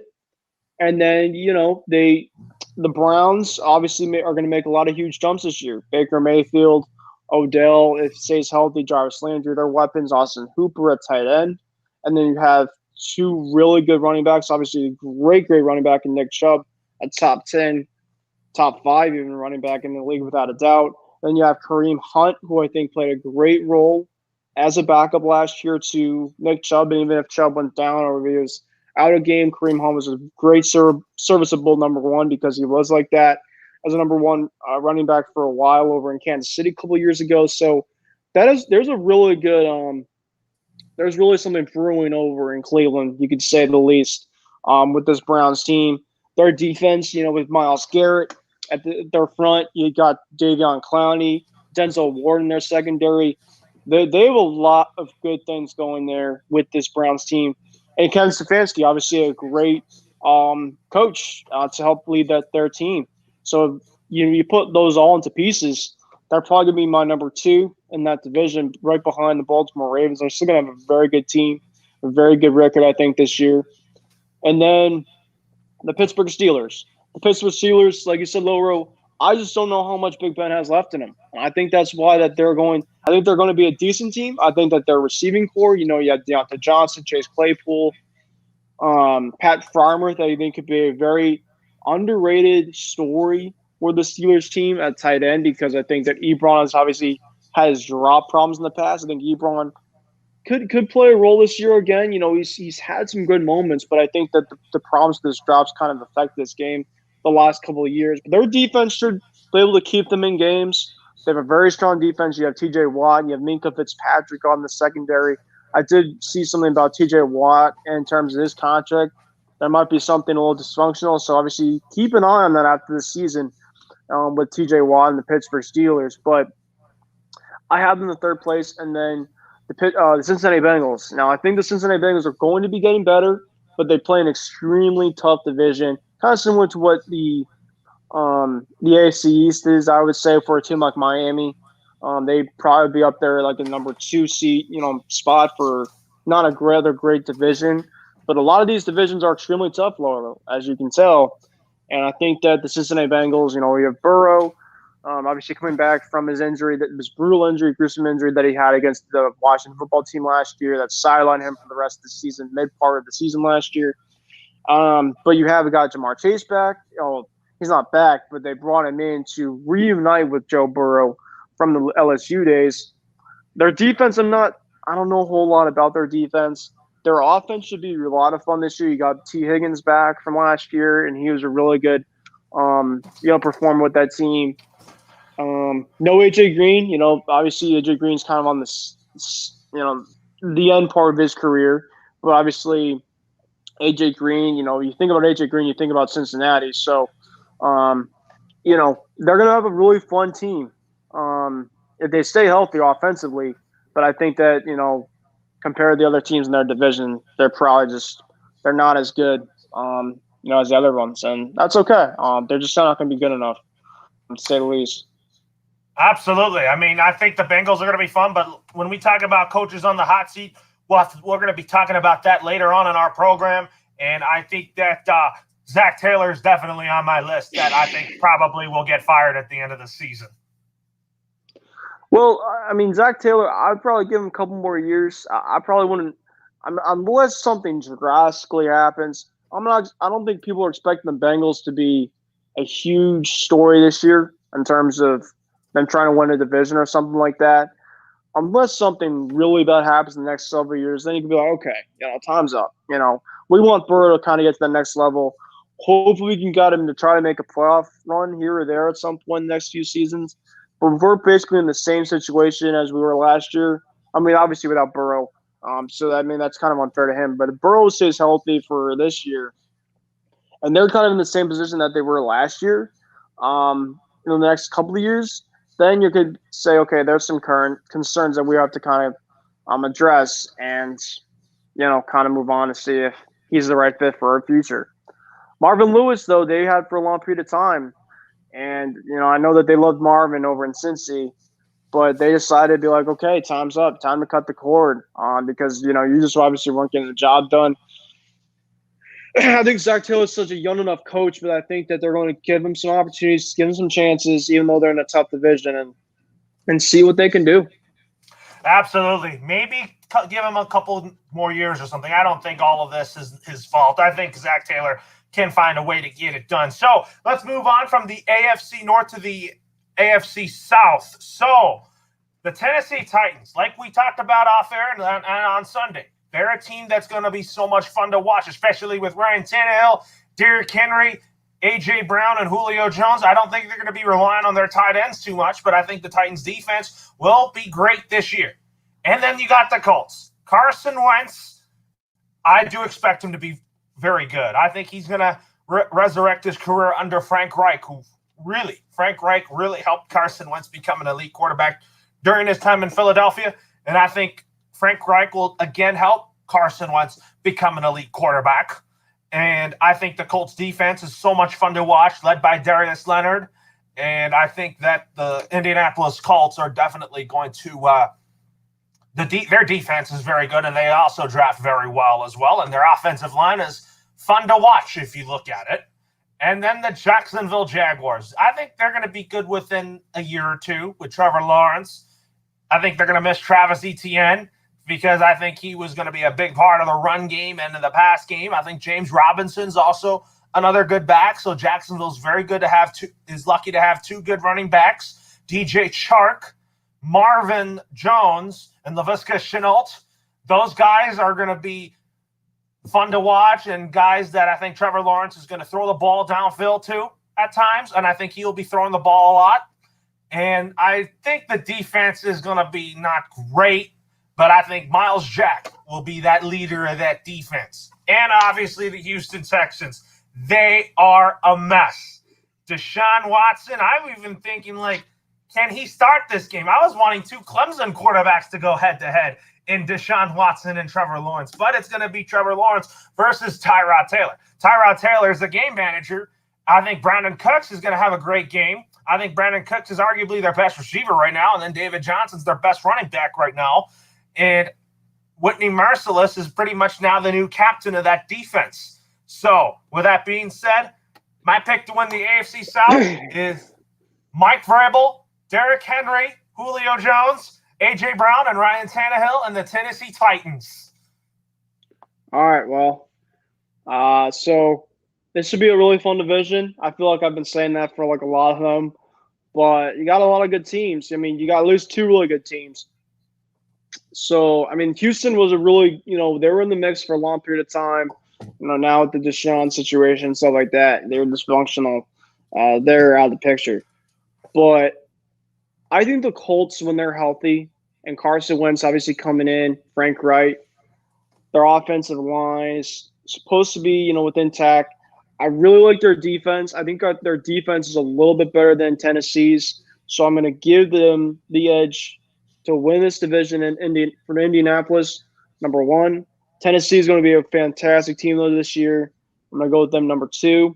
Jacksonville probably third, and then Texans last place. I think the Jaguars could be a fun story, but they're just going through two, powerhouse type of more teams for that division. Yeah, so my order is Tennessee number one, Indy number two, and then number three is Jacksonville, and number four is Houston, last place. Yep. But You and I were a little different in the AFC North and in the AFC South. I got Cleveland to win the AFC North, and you got Baltimore, and then I got Tennessee because of Mike Vrabel, and then you got Indy because you think Carson Wentz and Frank Reich could make it work. I do, yeah. So it should be a lot of fun. It should be a lot of fun, but I feel like that. I just think that Tennessee is just the better team, and I think they're going to be a great team. They're going to be a fun team to watch this season. Now let's move on to the NFC side. So let's start with the worst division in football last year. I'm telling you, there could have been teams that in that division that could have had a lot of winning records in this division, especially Washington football team. Dallas is very talented offensively. The Eagles, I think they're going to prove a lot of people wrong this year. I'm not going to underestimate them. A lot of people are underestimating them now, but I think Jalen Hurts can make an impact right away. And I think the Giants, they're a year or two away from being good. So, with that being said, my pick to win the NFC East, I'm going to go with the Dallas Cowboys because I think offense will help them win ball games, win championships, and they're a team every year. It's Super Bowl or bust. I think the Cowboys, with Dak Prescott back, I think the Cowboys have a chance to win this division. And then I think the second-place team will be the Washington football team. I think they're going to get in the playoffs in some way. I think both Washington and Dallas will have winning records this year, especially Dallas if they get Dak Prescott healthy. And then the third-place team will be the New York Giants. And I think Daniel Jones has no excuses to not thrive in year 3. And I say that because he's got Kenny Golladay. He's got a healthy Sterling Shepard.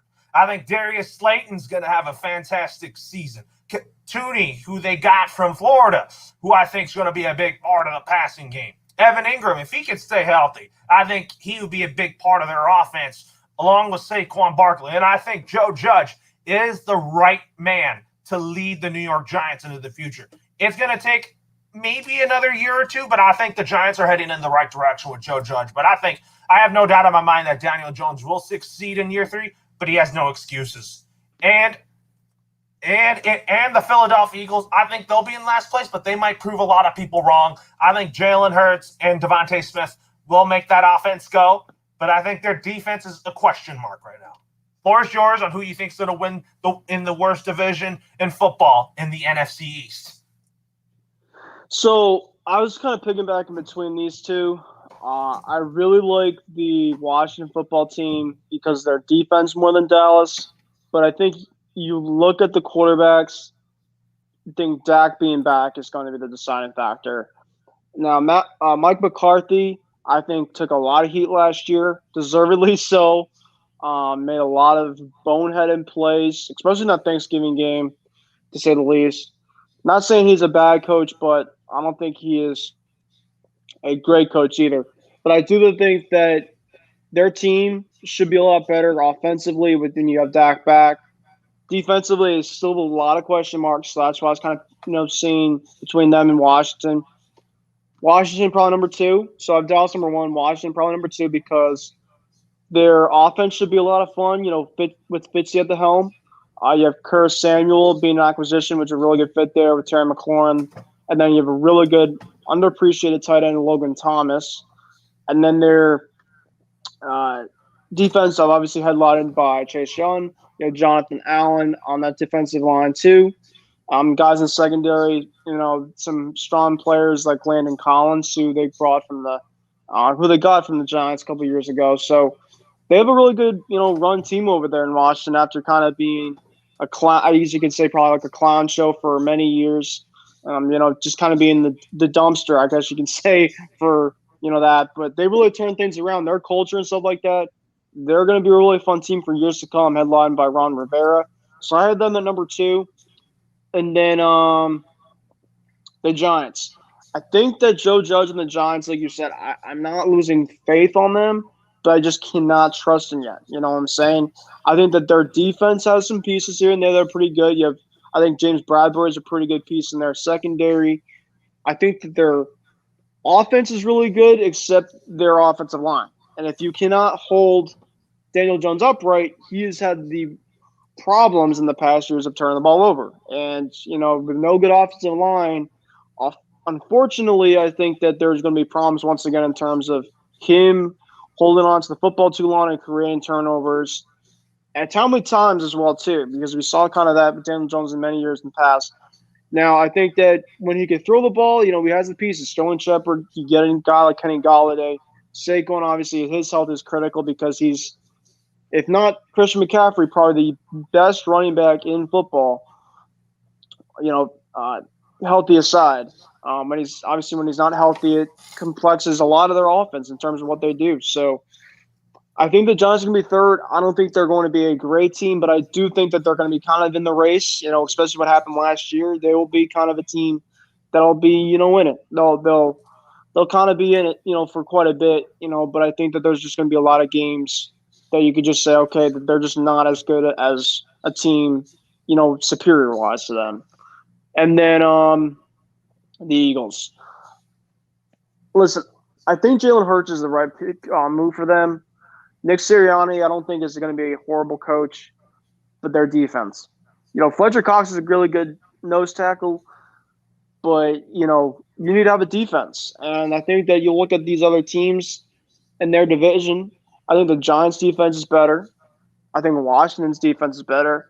Dallas and Philly, they might have, in terms of the quarterbacks, Jalen Hurts and Dak, they might probably have the top two quarterbacks, I think you could say, in that division, but just they're too one-sided. They're one-dimensional. So that's why I kind of have Philly last, because I think that the Giants are not going to be a great team, but I think that dimensional-wise, they have some pieces that they can work around on both sides of the football that they can be kind of, manageable to kind of play along with as the season goes by. I mean, if you look at it, you were saying that you want Dallas to win the NFC East, or are you going with Washington football team? I'm going with Dallas. Yeah, we're both on the same page on the NFC East, who I think is going to win. We picked Dallas is because it's going to depend on the health of Dak Prescott, and I think their offense will really help them in that sense. But I really think that their defense remains a question mark. Oh, yeah, absolutely. That's obviously the biggest thing that is to come is just kind of their health and where things stand. All right, so let's go on to the best division in the NFC. I think you could put that and the AFC North as the best divisions in football. Let's talk about the NFC West. I'll tell you what, my hometown LA Rams, they are going to be fun to watch. I think they solved their quarterback issues to get Matthew Stafford. I think he's going to be even better than Jared Goff because I think the Rams are in a win-now mode, and I think they are more motivated to win a Super Bowl with Matthew Stafford under center. And then the Seahawks. I am not counting out Russell Wilson. I think the Seahawks are a competitive football team. They're great offensively with Wilson, Lockett, Metcalf, and Chris Carson in the backfield. I think their defense is okay, but it's not really great. But I also think that the Arizona Cardinals, I think their offense is fun to watch. I think Cliff Kingsbury is an offensive genius. But I think the defense of the Cardinals will be a little bit better. But they're not going to be – their defense is not better than the Washington football team or something like that along those lines. And the 49ers. I know I like Garoppolo. He was a great backup to Brady and the Patriots. But I just don't trust him health-wise. That's why I feel like Trey Lance should be getting the start. And with that being said, my pick to win the NFC West, I'm going with the LA Rams. Matthew Stafford is going to take this team over the hump, and I think he'll be the reason why the Rams win the NFC West. I think the Seahawks will finish in second. I think the third-place team will be the Arizona Cardinals because of Kyler Murray and that offense, high-powered air raid offense. And then in the last place, I'm going to say the Niners, but I think the Niners will be better than they were last year. This division is just so tough to place these teams, but I think the Niners are going to be right there with the Rams and the Seahawks and the Cardinals. Yeah, so this is going to be, like I said, probably so many times already, another fun division. That's why football is always great, right? You just have so many fun teams out there, division by division. So I'm going to be a little bold here. I know that Russell Wilson and kind of their offseason, kind of their situation, they kind of probably had, their trouble here and there. But I'm going to actually go with Seattle to win this division. I think that the defense still has some pieces. You keep Jamal Adams on that secondary. I think Russ is going to be playing very motivated this year. They just converted Dwayne Brown, their left tackle's converted bonus salaries. So they're going to kind of rework a deal, which is huge in order to keep Wilson around for the long term, to satisfy at least him, to keep him protected, because he's said in the past that he hasn't been feeling that he's gotten protected enough with this offense of the last couple of years, because he's been getting hit a lot and getting sacks. But without that, with that being said, I'm going to go with them first. I'm going to go with the Rams second. I like what the Rams did with Matt Stafford, Sean McVay leading the helm.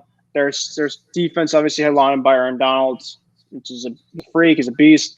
And then you have Jalen Ramsey. So I really think that the Rams are going to be coming second. Third, I'm probably going to go with the Niners. The Niners, I think, will be a really fun team this year, but they're going to be playing – the Niners could come in second too. I think the second place is going to be a 50-50 split. You never know. It might be a 3-team race. It really could be in this NFC West, because there's just a lot of good coaches. Kyle Shanahan, 20-3 aside, I think is a really good coach. McVay is a good coach. And then Pete Carroll is a really good coach too. And then the last place team, I'm going to go with the Cardinals. I think that the Cardinals – I like Kyler. I like what he's been able to do. I just cannot trust what their defense on the back end can do. I just don't know. If you look at the other teams in that division, Seattle, I think, is a better defense. The Rams have a really good defense. And the Niners have a really good defense. Not saying that the Cardinals are not going to be a fun team. I think that they're going to be able to make some noise this year. You obviously have D-Hop and Christian Kirk and a bunch of guys, J.J. Watt on the defense.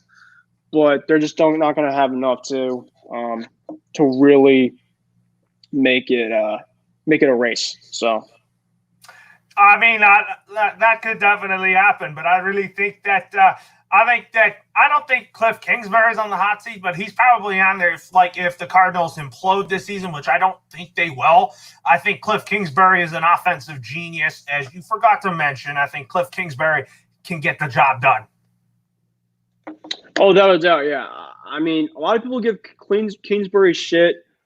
I think that Cliff Kingsbury is the right move for him to stick around. Was he on the Bill Belichick coaching tree, or am I just imagining that? He was, but he was a quarterback for the Patriots. Okay, yeah. Well, he was for the Patriots, related type of group. So I guess I could say I got that right. But you look at just the other teams in that division. That's the outlier, I think, when you look at it. So that's where they're going to be in the loss, I think, again this year. All right, now let's move on to the NFC North. I'll tell you what, there was a lot of drama in Green Bay, but I do envision Aaron Rodgers finishing his career with the Green Bay Packers, despite all the drama that he's had with the front office, especially Mark Murphy and Brian Gutekunst. I think he has a great relationship with Matt LaFleur. But I felt like they made him happy by bringing back Randall Cobb. And I think that the Green Bay Packers are going to be more motivated than they were last season when they lost 2 straight NFC championship games. They might have a trick up their sleeve this season. And then you get the Vikings. Oh, man. That offense is dependent on Dalvin Cook and Justin Jefferson. Kirk Cousins is he's not really the greatest quarterback that you see out there. But I just think Kirk Cousins is just a guy that just is turnover savvy. And the Vikings defense was surprisingly bad last year. But I know that Mike Zimmer is a defensive genius. And I'm surprised, why didn't he make the Minnesota Vikings defense elite? They were supposed to be that purple-eating defense. And then the Chicago Bears. I have ripped Matt Nagy on several bad decisions. Why would you start Andy Dalton week 1? You should not, because I'm more excited about Justin Fields being the next greatest quarterback in Chicago Bears history than Andy Dalton and Nick Foles. They're backups now in their careers. And the Detroit Lions, they're in a rebuild. Jared Goff, I think he could be the bright spot offensively for the Lions, because he has TJ Hawkinson to throw the ball to, and Tyrell Williams and DeAndre Swift.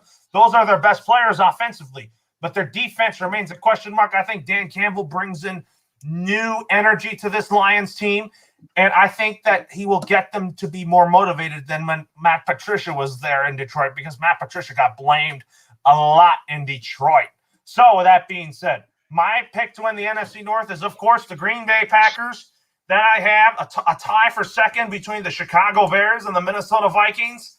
And in last place, the Detroit Lions. So I think with the Aaron Rodgers saga aside, they were just in the NFC title game, so I give a lot of credit where credit's due. Good team. Packers are decent defense, headlined by a guy like Jaleel Alexander. They have good Preston Brown, Zach Brown, linebackers. They have a decent front, not great, but their offense is really good. Obviously, you have A-Rod, Adams. Look out for Marcus Valdes-Scantling to have a big year this year. I think people kind of forget. I know that they're still trying to struggle to find the number 2, but Valdes-Scantling is a deep threat, and I think that he'll be used quite a bit this year. And Robert Tonyan at tight end. He was a really good piece to their team last year as well. So, and then Matt LaFleur, who I think is a young enough coach to kind of adjust in terms of kind of his, I guess you could say, boneheaded mistakes that he had in the NFC title game. But I think he's a good enough coach to kind of overlap in terms of the mistakes. To have another decent year this year with this Packers team. So I'm going to go with them 1. 2, I'm going to go with the Vikings. I think that this Vikings team, Mike Zimmer, I still have questions about, but really like that defense. I think, Everson Griffin coming back is huge. Really love Griffin as a player there. Cousins, 50-50 on, he is just kind of one of those quarterbacks that's just, he's serviceable, but he makes a lot of mistakes with the ball. So that's why I think that they're not going to be great, but I do think they're going to be good enough because their defense will be serviceable. And then the Bears, like you said, they're very dysfunctional, the fact that they want to go with Andy Dalton, Red Rifle. Listen, I don't mind Andy Dalton, nothing against Andy Dalton, but you look at they just got in Justin Fields. I don't know why he just can't move on and try to start him. We'll see. Like I said, my hot take from Sunday was Justin Fields will come in at some point during the game against the Rams. So we'll see if that take comes true or not.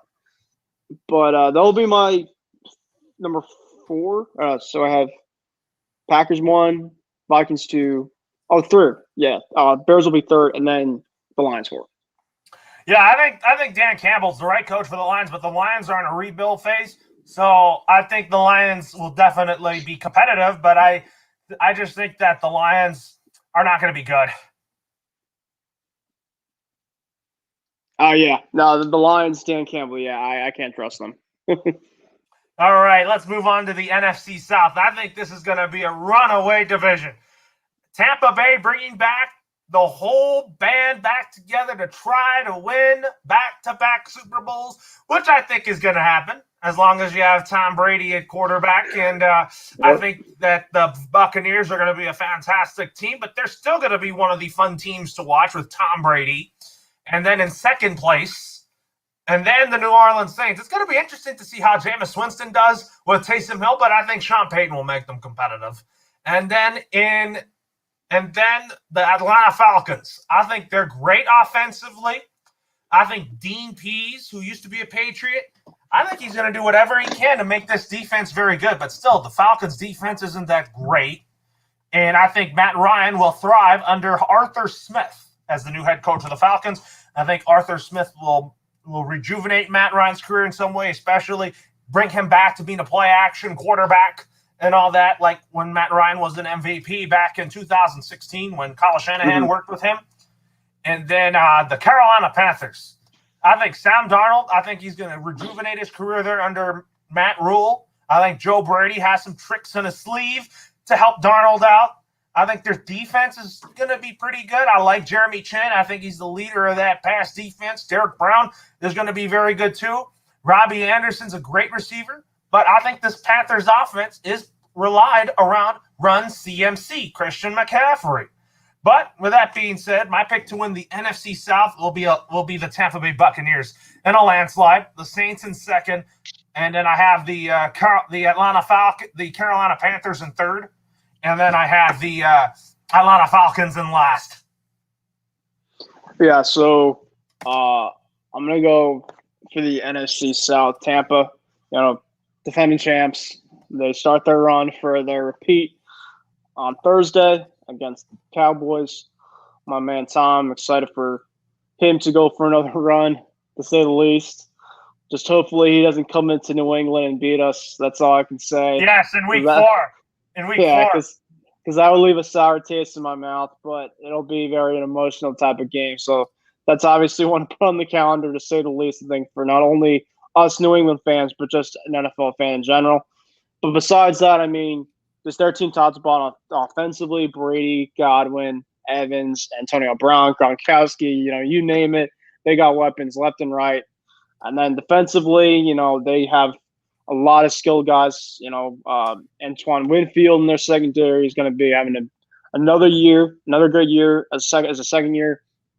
And then you have Barrett, Levante David on your front side. So they're going to be just rolling. So that'll be number one. A Drew Brees-less team in New Orleans. That's obviously – it's interesting to say, because you're obviously just kind of saying, oh, how the Saints going to do? Well, you have Drew Brees they should be fine. You take Brees now out of the team, and he was kind of sliding for kind of the end of his career. So, but Brees is Brees. He's one of my favorite quarterbacks ever. One of the best quarterbacks to ever play in this game. So you take him off the field. Jameis Winston, I think, will be not a bad fit. He's obviously going to do what he can to do the job there, but their defense should be able to still right. Headlined by Cam Jordan, so they have some defensive pieces that they can work around. With that team. So I'm going to go with them second, and then Sean Payne, great head coach. So they'll work it out. So I'm going to go with them number 2, and then the Panthers. I think Sam Darnold is going to be a great fit. I think he will be a really good fit. You have Robbie Anderson, who they were reunited with, and for the Jets, and then you have DJ Moore, who I think is going to be he's going to just keep on getting better. He's a really good sleeper type of pick. You have like a fantasy draft or whatever with him. And then McCaffrey, he's a beast. He's a stud. There's nothing much he can say. Just has to stay healthy, kind of like Saquon at running back. So defensively, I feel like they have some questions here and there, but they'll probably be number 3rd. And then the last team, the Falcons. I think Matt Ryan is he's a good quarterback, but Kyle Pitts, Ridley, but just their defense, they're going to be on a rebuilding phase for quite a while. So that'll be my last team. Yeah, absolutely. So with that being said, let's go on to our wild card picks. Let's start with the AFC. The 3 teams that will be making the playoffs as wildcard teams. So in the AFC, I got the Indianapolis Colts, the Baltimore Ravens, and the Miami Dolphins. And in the NFC side, I got the Seattle Seahawks, the Washington football team, and then I flip-flop who's going to be in 3rd and 4th in the NFC West. I think the Niners will be better than the Cardinals. In my opinion, I have the 49ers as my 3rd wildcard team in the NFC. Sorry, what did you say again? My bad. No, I was talking about my – go ahead. No, I was going to say, what was your question? What were you saying in terms of your teams again? So my wildcard teams in the AFC again are the Colts, the Ravens, and the Dolphins. And in the NFC, the Seahawks, the Washington football team, and the San Francisco 49ers. What about you? Okay, so wildcard, I'm going to go with the Patriots. I'm going to go with the Titans. That 2 more, right? Yeah, you have one more for the AFC since there's 7 teams total per conference. I'm probably going to go with probably Pittsburgh. That's not bad. What about in the NFC? Who are your 3 wild cards in the NFC? NFC, San Francisco, Minnesota. I'm going to go with the Vikings. And then that's will be interesting. Maybe the Saints.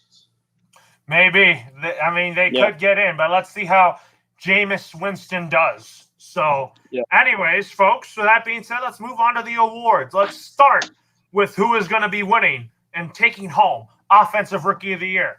So my choices were I had to choose between Trevor Lawrence, Mac Jones, Trey Lance, and Zach Wilson and Justin Fields. So everybody is going to pick Trevor Lawrence. We all know that.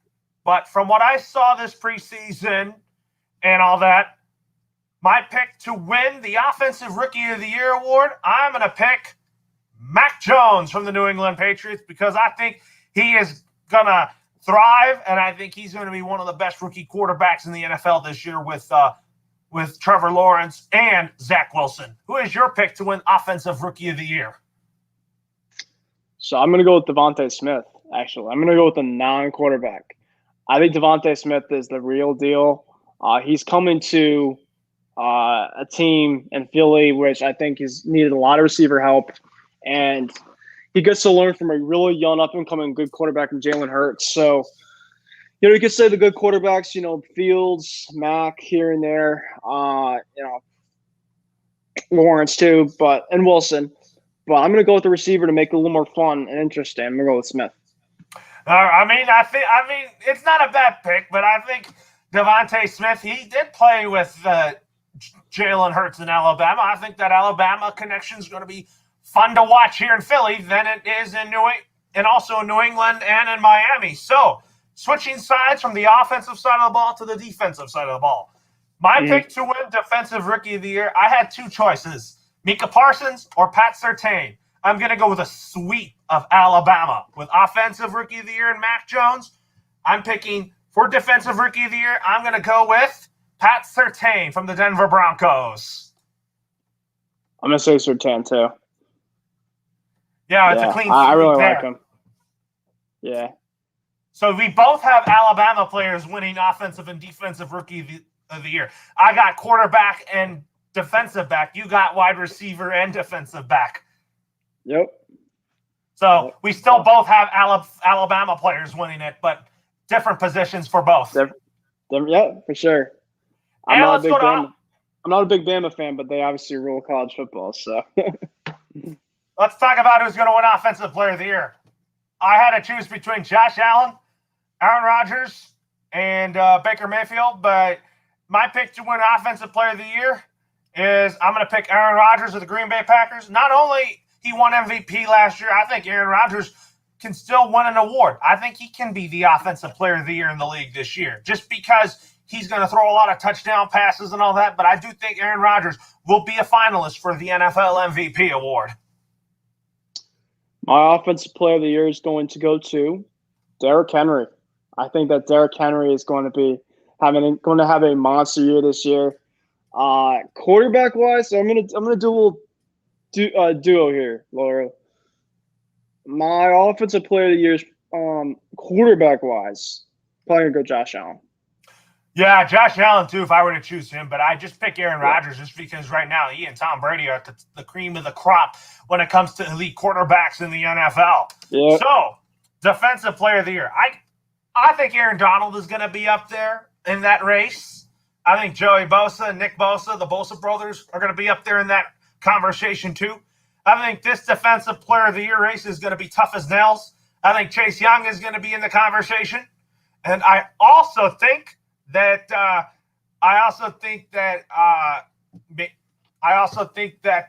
Myles Garrett of the Cleveland Browns will be in that race as well, and then Bradley Chubb and Von Miller will be in that race too. So my pick to win Defensive Player of the Year, I'm going to pick a Bosa brother to win it. It's going to be Joey Bosa of the LA Chargers. I'm going to go with a little fun comeback story here. I'm going to go with Von Miller. I think Von Miller could have I'm not saying a historic season, but I think that he's going to get what he's kind of been showing in the past and have a good year this year. Yeah, but I think this Defensive Player of the Year race is going to be tough as nails this year. For sure.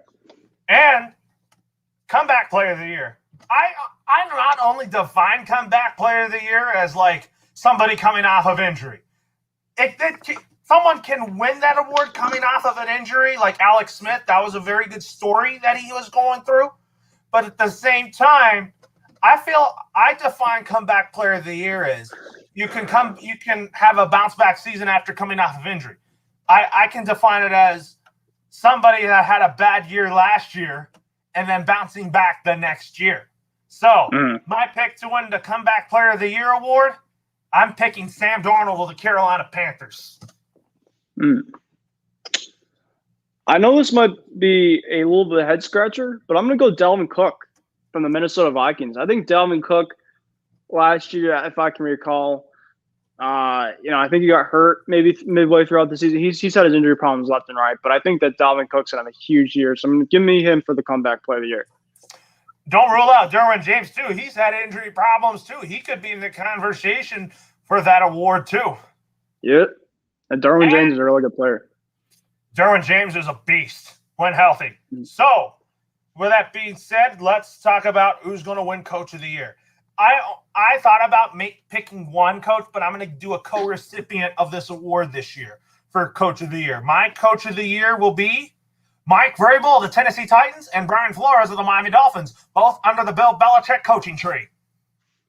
So who won it last year? Stefanski? Yes, it was Kevin Stefanski. All right, so I think that Sean McDermott got snubbed last year, so I'm going to go with McDermott to win it this year.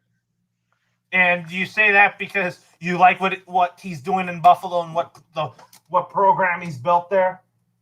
Yeah, I just think that he's built a really good culture over in Buffalo, and obviously, trying to take the reins over from a dominant New England Patriot era type of team for the last 2 decades. He's trying to go off with this team into the sunset, for the next several years, headlined by a really good quarterback. So I give credit where credit's due for him. So yeah, doing really good. And the Bills are going to be good for quite a long time, Yep. So, anyways, let's go on and make our picks to win who is going to be the MVP of the National Football League this year. I think it's going to come down to 5 guys: Tom Brady, Aaron Rodgers, Pat Mahomes, Russell Wilson, Josh Allen, and I'm going to put Baker Mayfield and Lamar Jackson in that conversation too. So, my pick to be the MVP of the National Football League in 2021 last year was Aaron Rodgers. This year, I'm picking my guy and your guy, Tom Brady of the Tampa Bay Buccaneers, to win another MVP award. All right, so my prediction for the MVP this year, drum roll, is going to be Lamar Jackson. I think Lamar Jackson is going to have a huge year this year. And why do you think Lamar Jackson will win another MVP? He won it in 2019. Why do you think he'll win it in 2021? I think that they're going to not only make the playoffs, but go a little bit deeper this upcoming season, because I think that Jackson is going to really get them to kind of more of a dominating team that they already have been, and kind of use more of his arm to his advantage, because they'll have some guys that he can throw to. And I think that his arm is just kind of an underrated part of his game.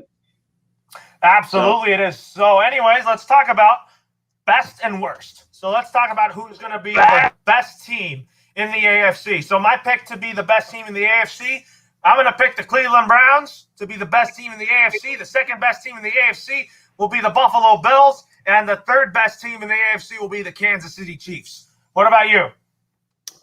Top 3 in the AFC?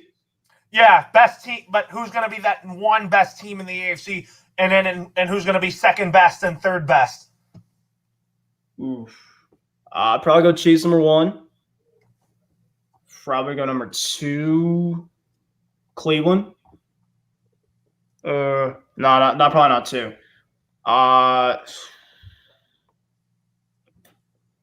Probably go Baltimore 2, and then Cleveland 3. And then you would put Buffalo 4th.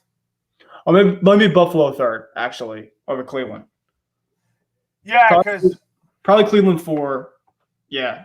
Well, the 4 teams are division winners in the playoff picture. So you're thinking maybe Kansas City, Baltimore, and Buffalo, and Indianapolis. Right, yeah. And then mine is Cleveland, Buffalo, Kansas City, and Tennessee. Yep. So those are my top 4 in the AFC, but I think the best team in the AFC will go to Cleveland, and you think it's going to go to Baltimore, or you said Kansas City? For number 2 or 3rd? The number 1 in the AFC, because my number 1 team in the AFC is Cleveland, And yours is Kansas City, right? Yep. Yeah, Kansas City. And then the best team in the NFC, I'm going to say the Tampa Bay Buccaneers. And then number 1 in the NFC, yeah, probably the Bucs. And I think number 2 will be Green Bay, and then number 3 will be the LA Rams. Number 2, I'm going to go Seattle. And number 3, I'm going to go Green Bay. And let's talk about who's going to be the worst team in the AFC. I'm going to pick the Houston Texans. I think it's a 2-team race between the Broncos and the Texans. The Broncos, I think, will be better than they'll be better than the Texans, but I think Houston will be the worst team in the league. Houston will be the worst for sure, yeah. And then the worst team in the NFC will go to the Detroit Lions. I'd probably say the Lions, yeah. So, anyways, now let's talk about 2 teams that can go from worst to first. I could say the Dallas Cowboys would be one of them, and the other one would go from worst to first would be the New England Patriots. What about you? Whew. Like the worst team in their division, the worst team last year to first? Yes. Yeah, 2 teams that can go from worst to first.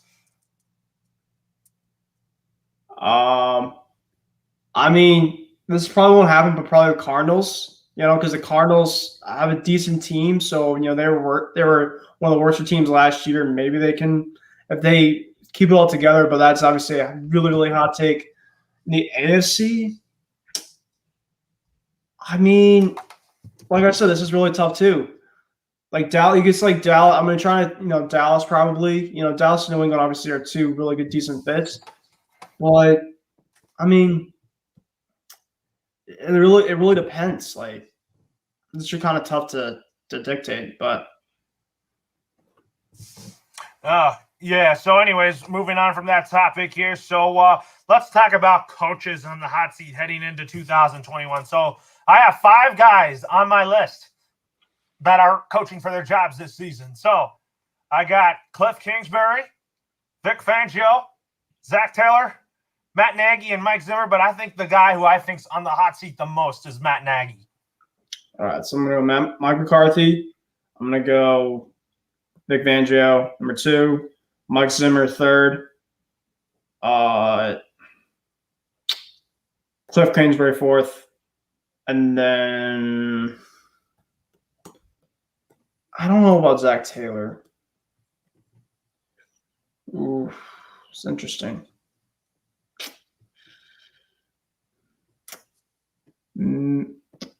Maybe, this is hard. I'd probably 4th. Probably the 4th Laura that I had. I wasn't able to pick a 5th one. Yeah, I had 5, and you had 4 coaches that are on your hot seat. Yeah. So anyways, with that being said, let's talk about our top 5 position player rankings heading into the 2021 season. This is the fun part here on the show. So we're going to start off with our top 5 quarterbacks heading into the 2021 season. I'll go first on this one. So number 1 for me is Tom Brady.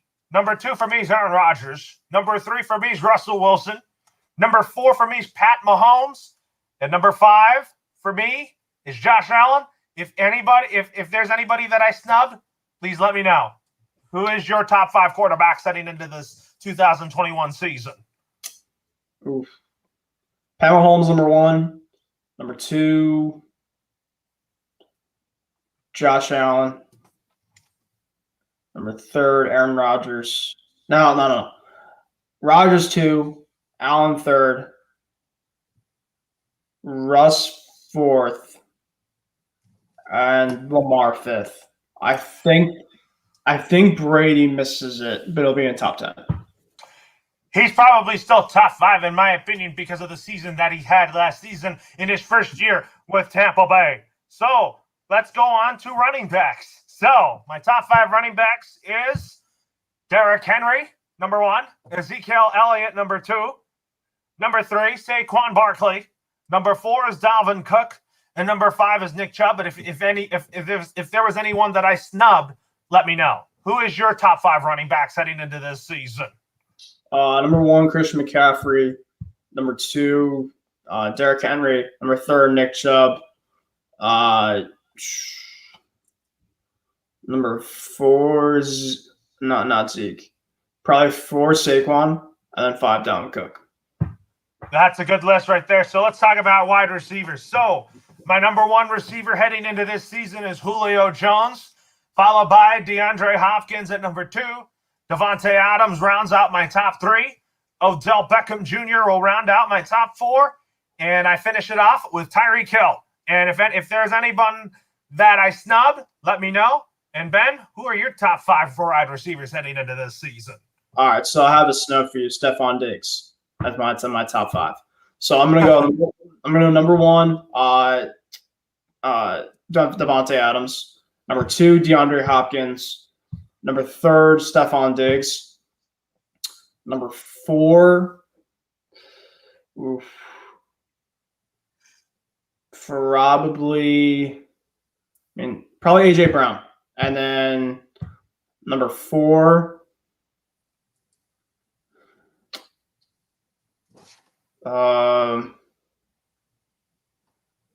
DK Metcalf. And then who rounds out your top 5? I'm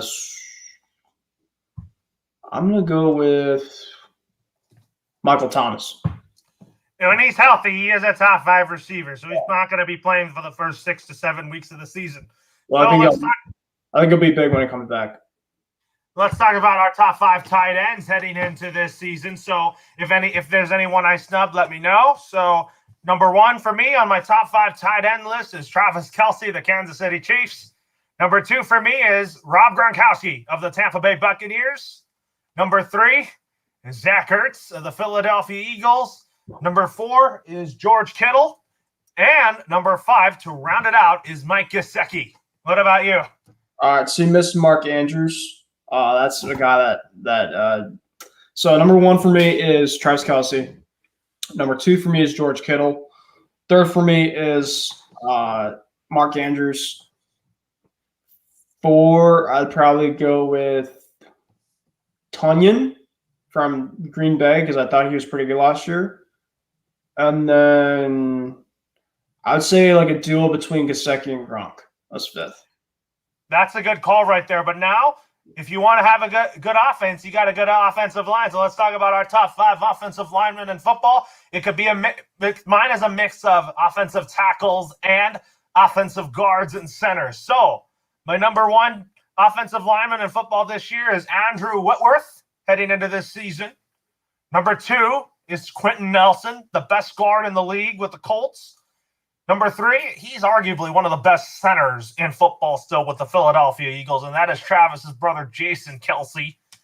Ali Marpet is rounds out my top 4 from the Tampa Bay Buccaneers, and Tyron Smith will round out my top 5. And if there's anybody I snubbed, let me know. All right, so number 1, probably gonna go with a Patriot. I'm gonna go with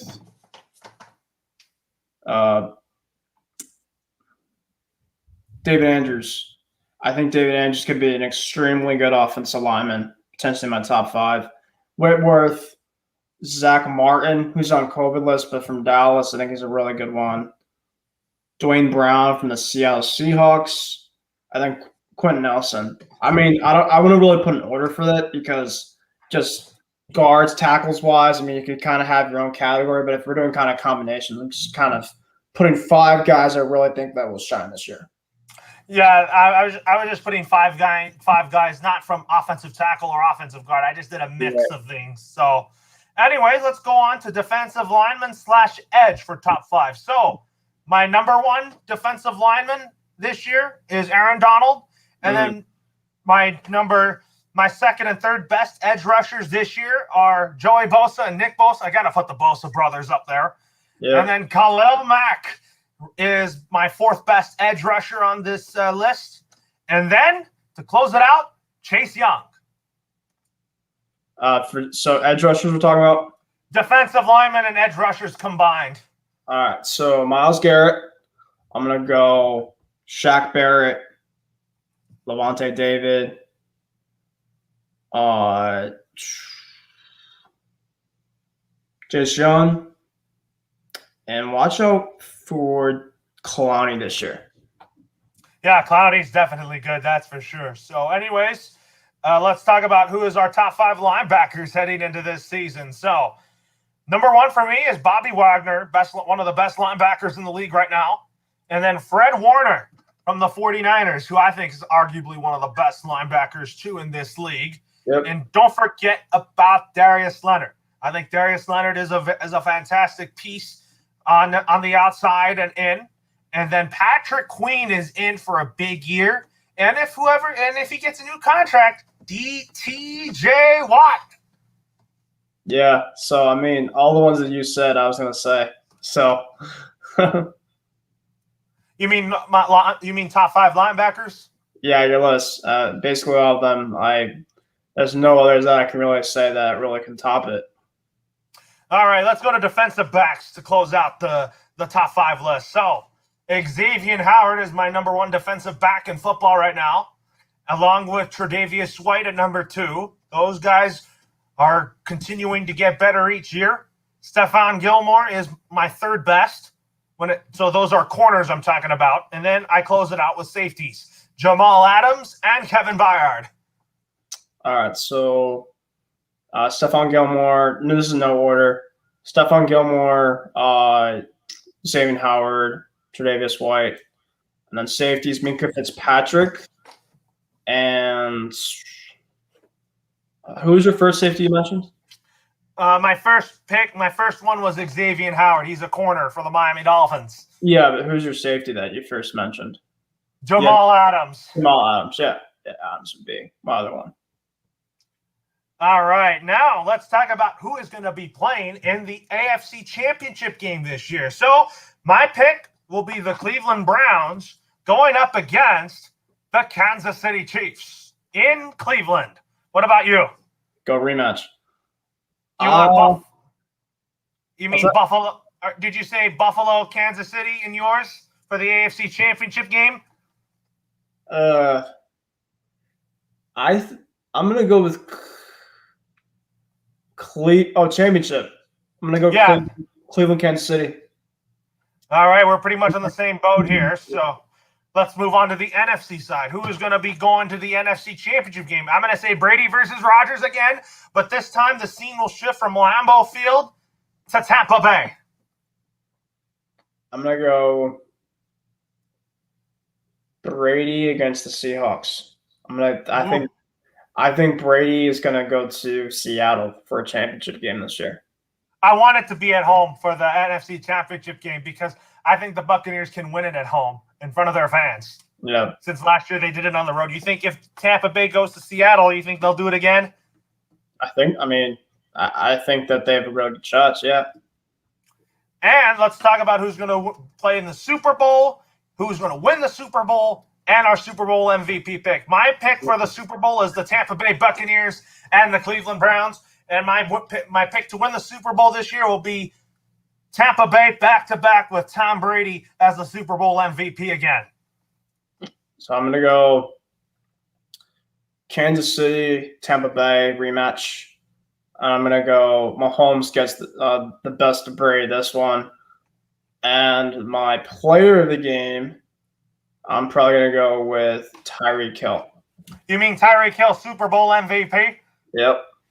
Well, here's my take on this. I actually went out on a limb that I just don't think Kansas City will make it to the Super Bowl 3 years in a row. Although that they are talented, they have a very good offense to do it. But I just think it's hard to do it in the NFL as of today. It's because the Patriots did it with Brady, and I felt like that it was easy. But I just feel like that in today's NFL, it is hard to go back to the Super Bowl 3 years in a row. So that's why I think Kansas City might get knocked out in the AFC Championship game again.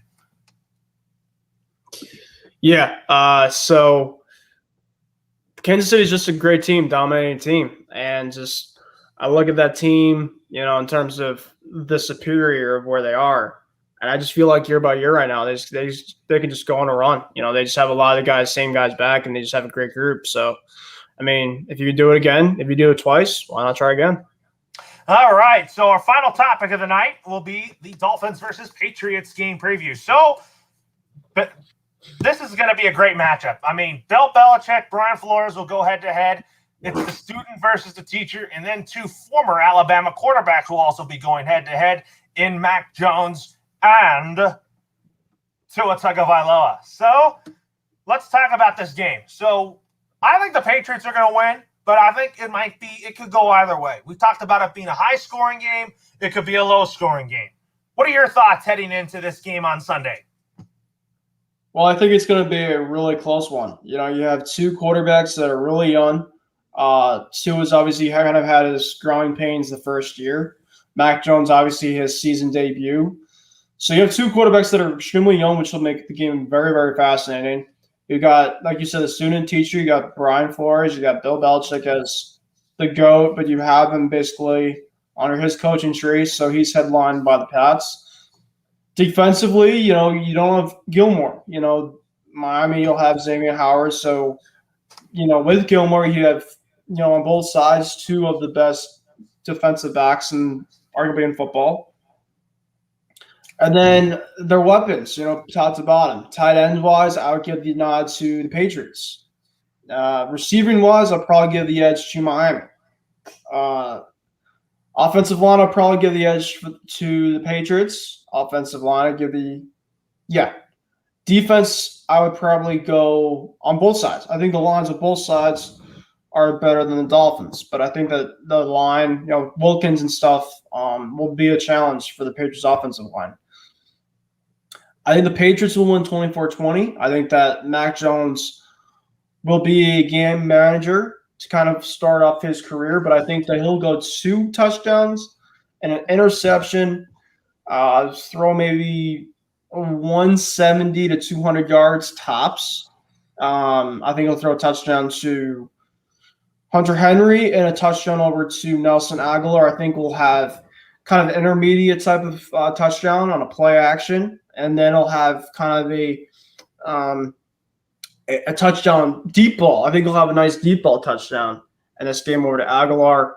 In this game, I think an interception, there might be a growing pain interception where he'll try to do a little too much. So obviously look out for that. On the other side, I think Tua Tagovailoa will kind of have a similar game to Mac Jones, maybe a little bit better just because he's more of the proven veteran here. But I do think that the Dolphins kind of down the stretch will, you know, they will ask to go kind of long, you know, field, and the Patriots defense will come up big, make a critical stop, kneel the game, and that's how the game will end to get them to a 1-0 victory. So I think it'll come down to execution. Like Bill Belichick always says, execution is key. Execution in sports is very key, but in football specifically is one of the most biggest things that you really have to take into account is if you execute well, if your offense comes out to play, your defense comes out to play, and your special teams, as Bill Belichick says, all 3 facets of the game come out to play, your chances of winning are pretty good. So I think that they come out, all 3 facets come out pretty good. You know, they'll obviously lots of work to do kind of the first game, but I think it'll be a good start with a win victory at home against the Dolphins with crowds officially back to start the football season. I think the crowd noise, you know, last year, 2020, you had the crowd noise and stuff, but you got all the fans back in Foxborough and Mac Jones' debut. It should be a lot of fun, and I can't wait to watch the game. Now, I wish I was there, but just to see it on TV and to be glad that football is back and Patriot football is back. So give me the Patriots 24-20, and maybe my wish will come true in terms of that score. We'll see what happens, but I'm hoping that they win. I think my score was a little higher on the extra points, so I'm gonna say the Patriots win 24-21, and I think Quinn Nordine is gonna be the hero of the game for a rookie to kick the game-winning field goal in his first career NFL regular season game. I think he could be that unsung hero in this game, and I also think Mac Jones is gonna have a great day. Throwing the football and distributing the football. I'm also going to say that Mac Jones is going to throw his first touchdown pass, first career NFL touchdown pass. It's going to go to Jacoby Myers, and I think he's going to hand the ball off to Damian Harris, and I think he's going to get a touchdown. And I think James White will get a couple of touches, couple of touches passing the football, and I think they'll go from there.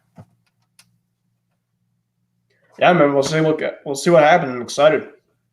So anyways, folks, so with that being said, let's go to final thoughts and announcements. So the next Loro and Friends episode will be next Tuesday on September 14th. Ben and I will recap the Patriots and Dolphins game, and we'll also dive deep when the Patriots take on the New York Jets and talk about Matt Jones going up against his fellow draft classmate in Zach Wilson. That's going to be a fun game. And looking at the Patriots schedule, they open up their first 2 games against divisional opponents, and that's the way to do it. And I think that starting with Tua and then going up against Zach Wilson for the Patriots should be a lot of fun. What are your final thoughts on the show, Ben? Well, I'd like to thank you for having me on once again, and like again, joining the M16 or whatever with you guys on Sundays. So good one tonight. Had a lot of fun. About 2 hours, a little over 2 hours long. So, but enjoyed every minute of it, and so looking forward to talking more next week about football and Patriots related. Hopefully the Patriots come out on top. Like I said, they just have to play really clean football. And, beside the Patriot game, excited for a lot of the other really exciting matchups ahead, like we had in college football week 1. So, there's a lot to look forward to, and I'm looking forward to talk recap and see what happens the first weekend of NFL football approaching here. Yes, and then also we got breaking news to talk about here. Le'Veon Bell just signed with the Baltimore Ravens, and what are your thoughts on that? So I don't think Le'Veon Bell is obviously the same player he used to be, but they're without Justice Hill now, who is going to be one of the running backs on top of the season-ending injury to J.K. Dobbins, which was very unfortunate.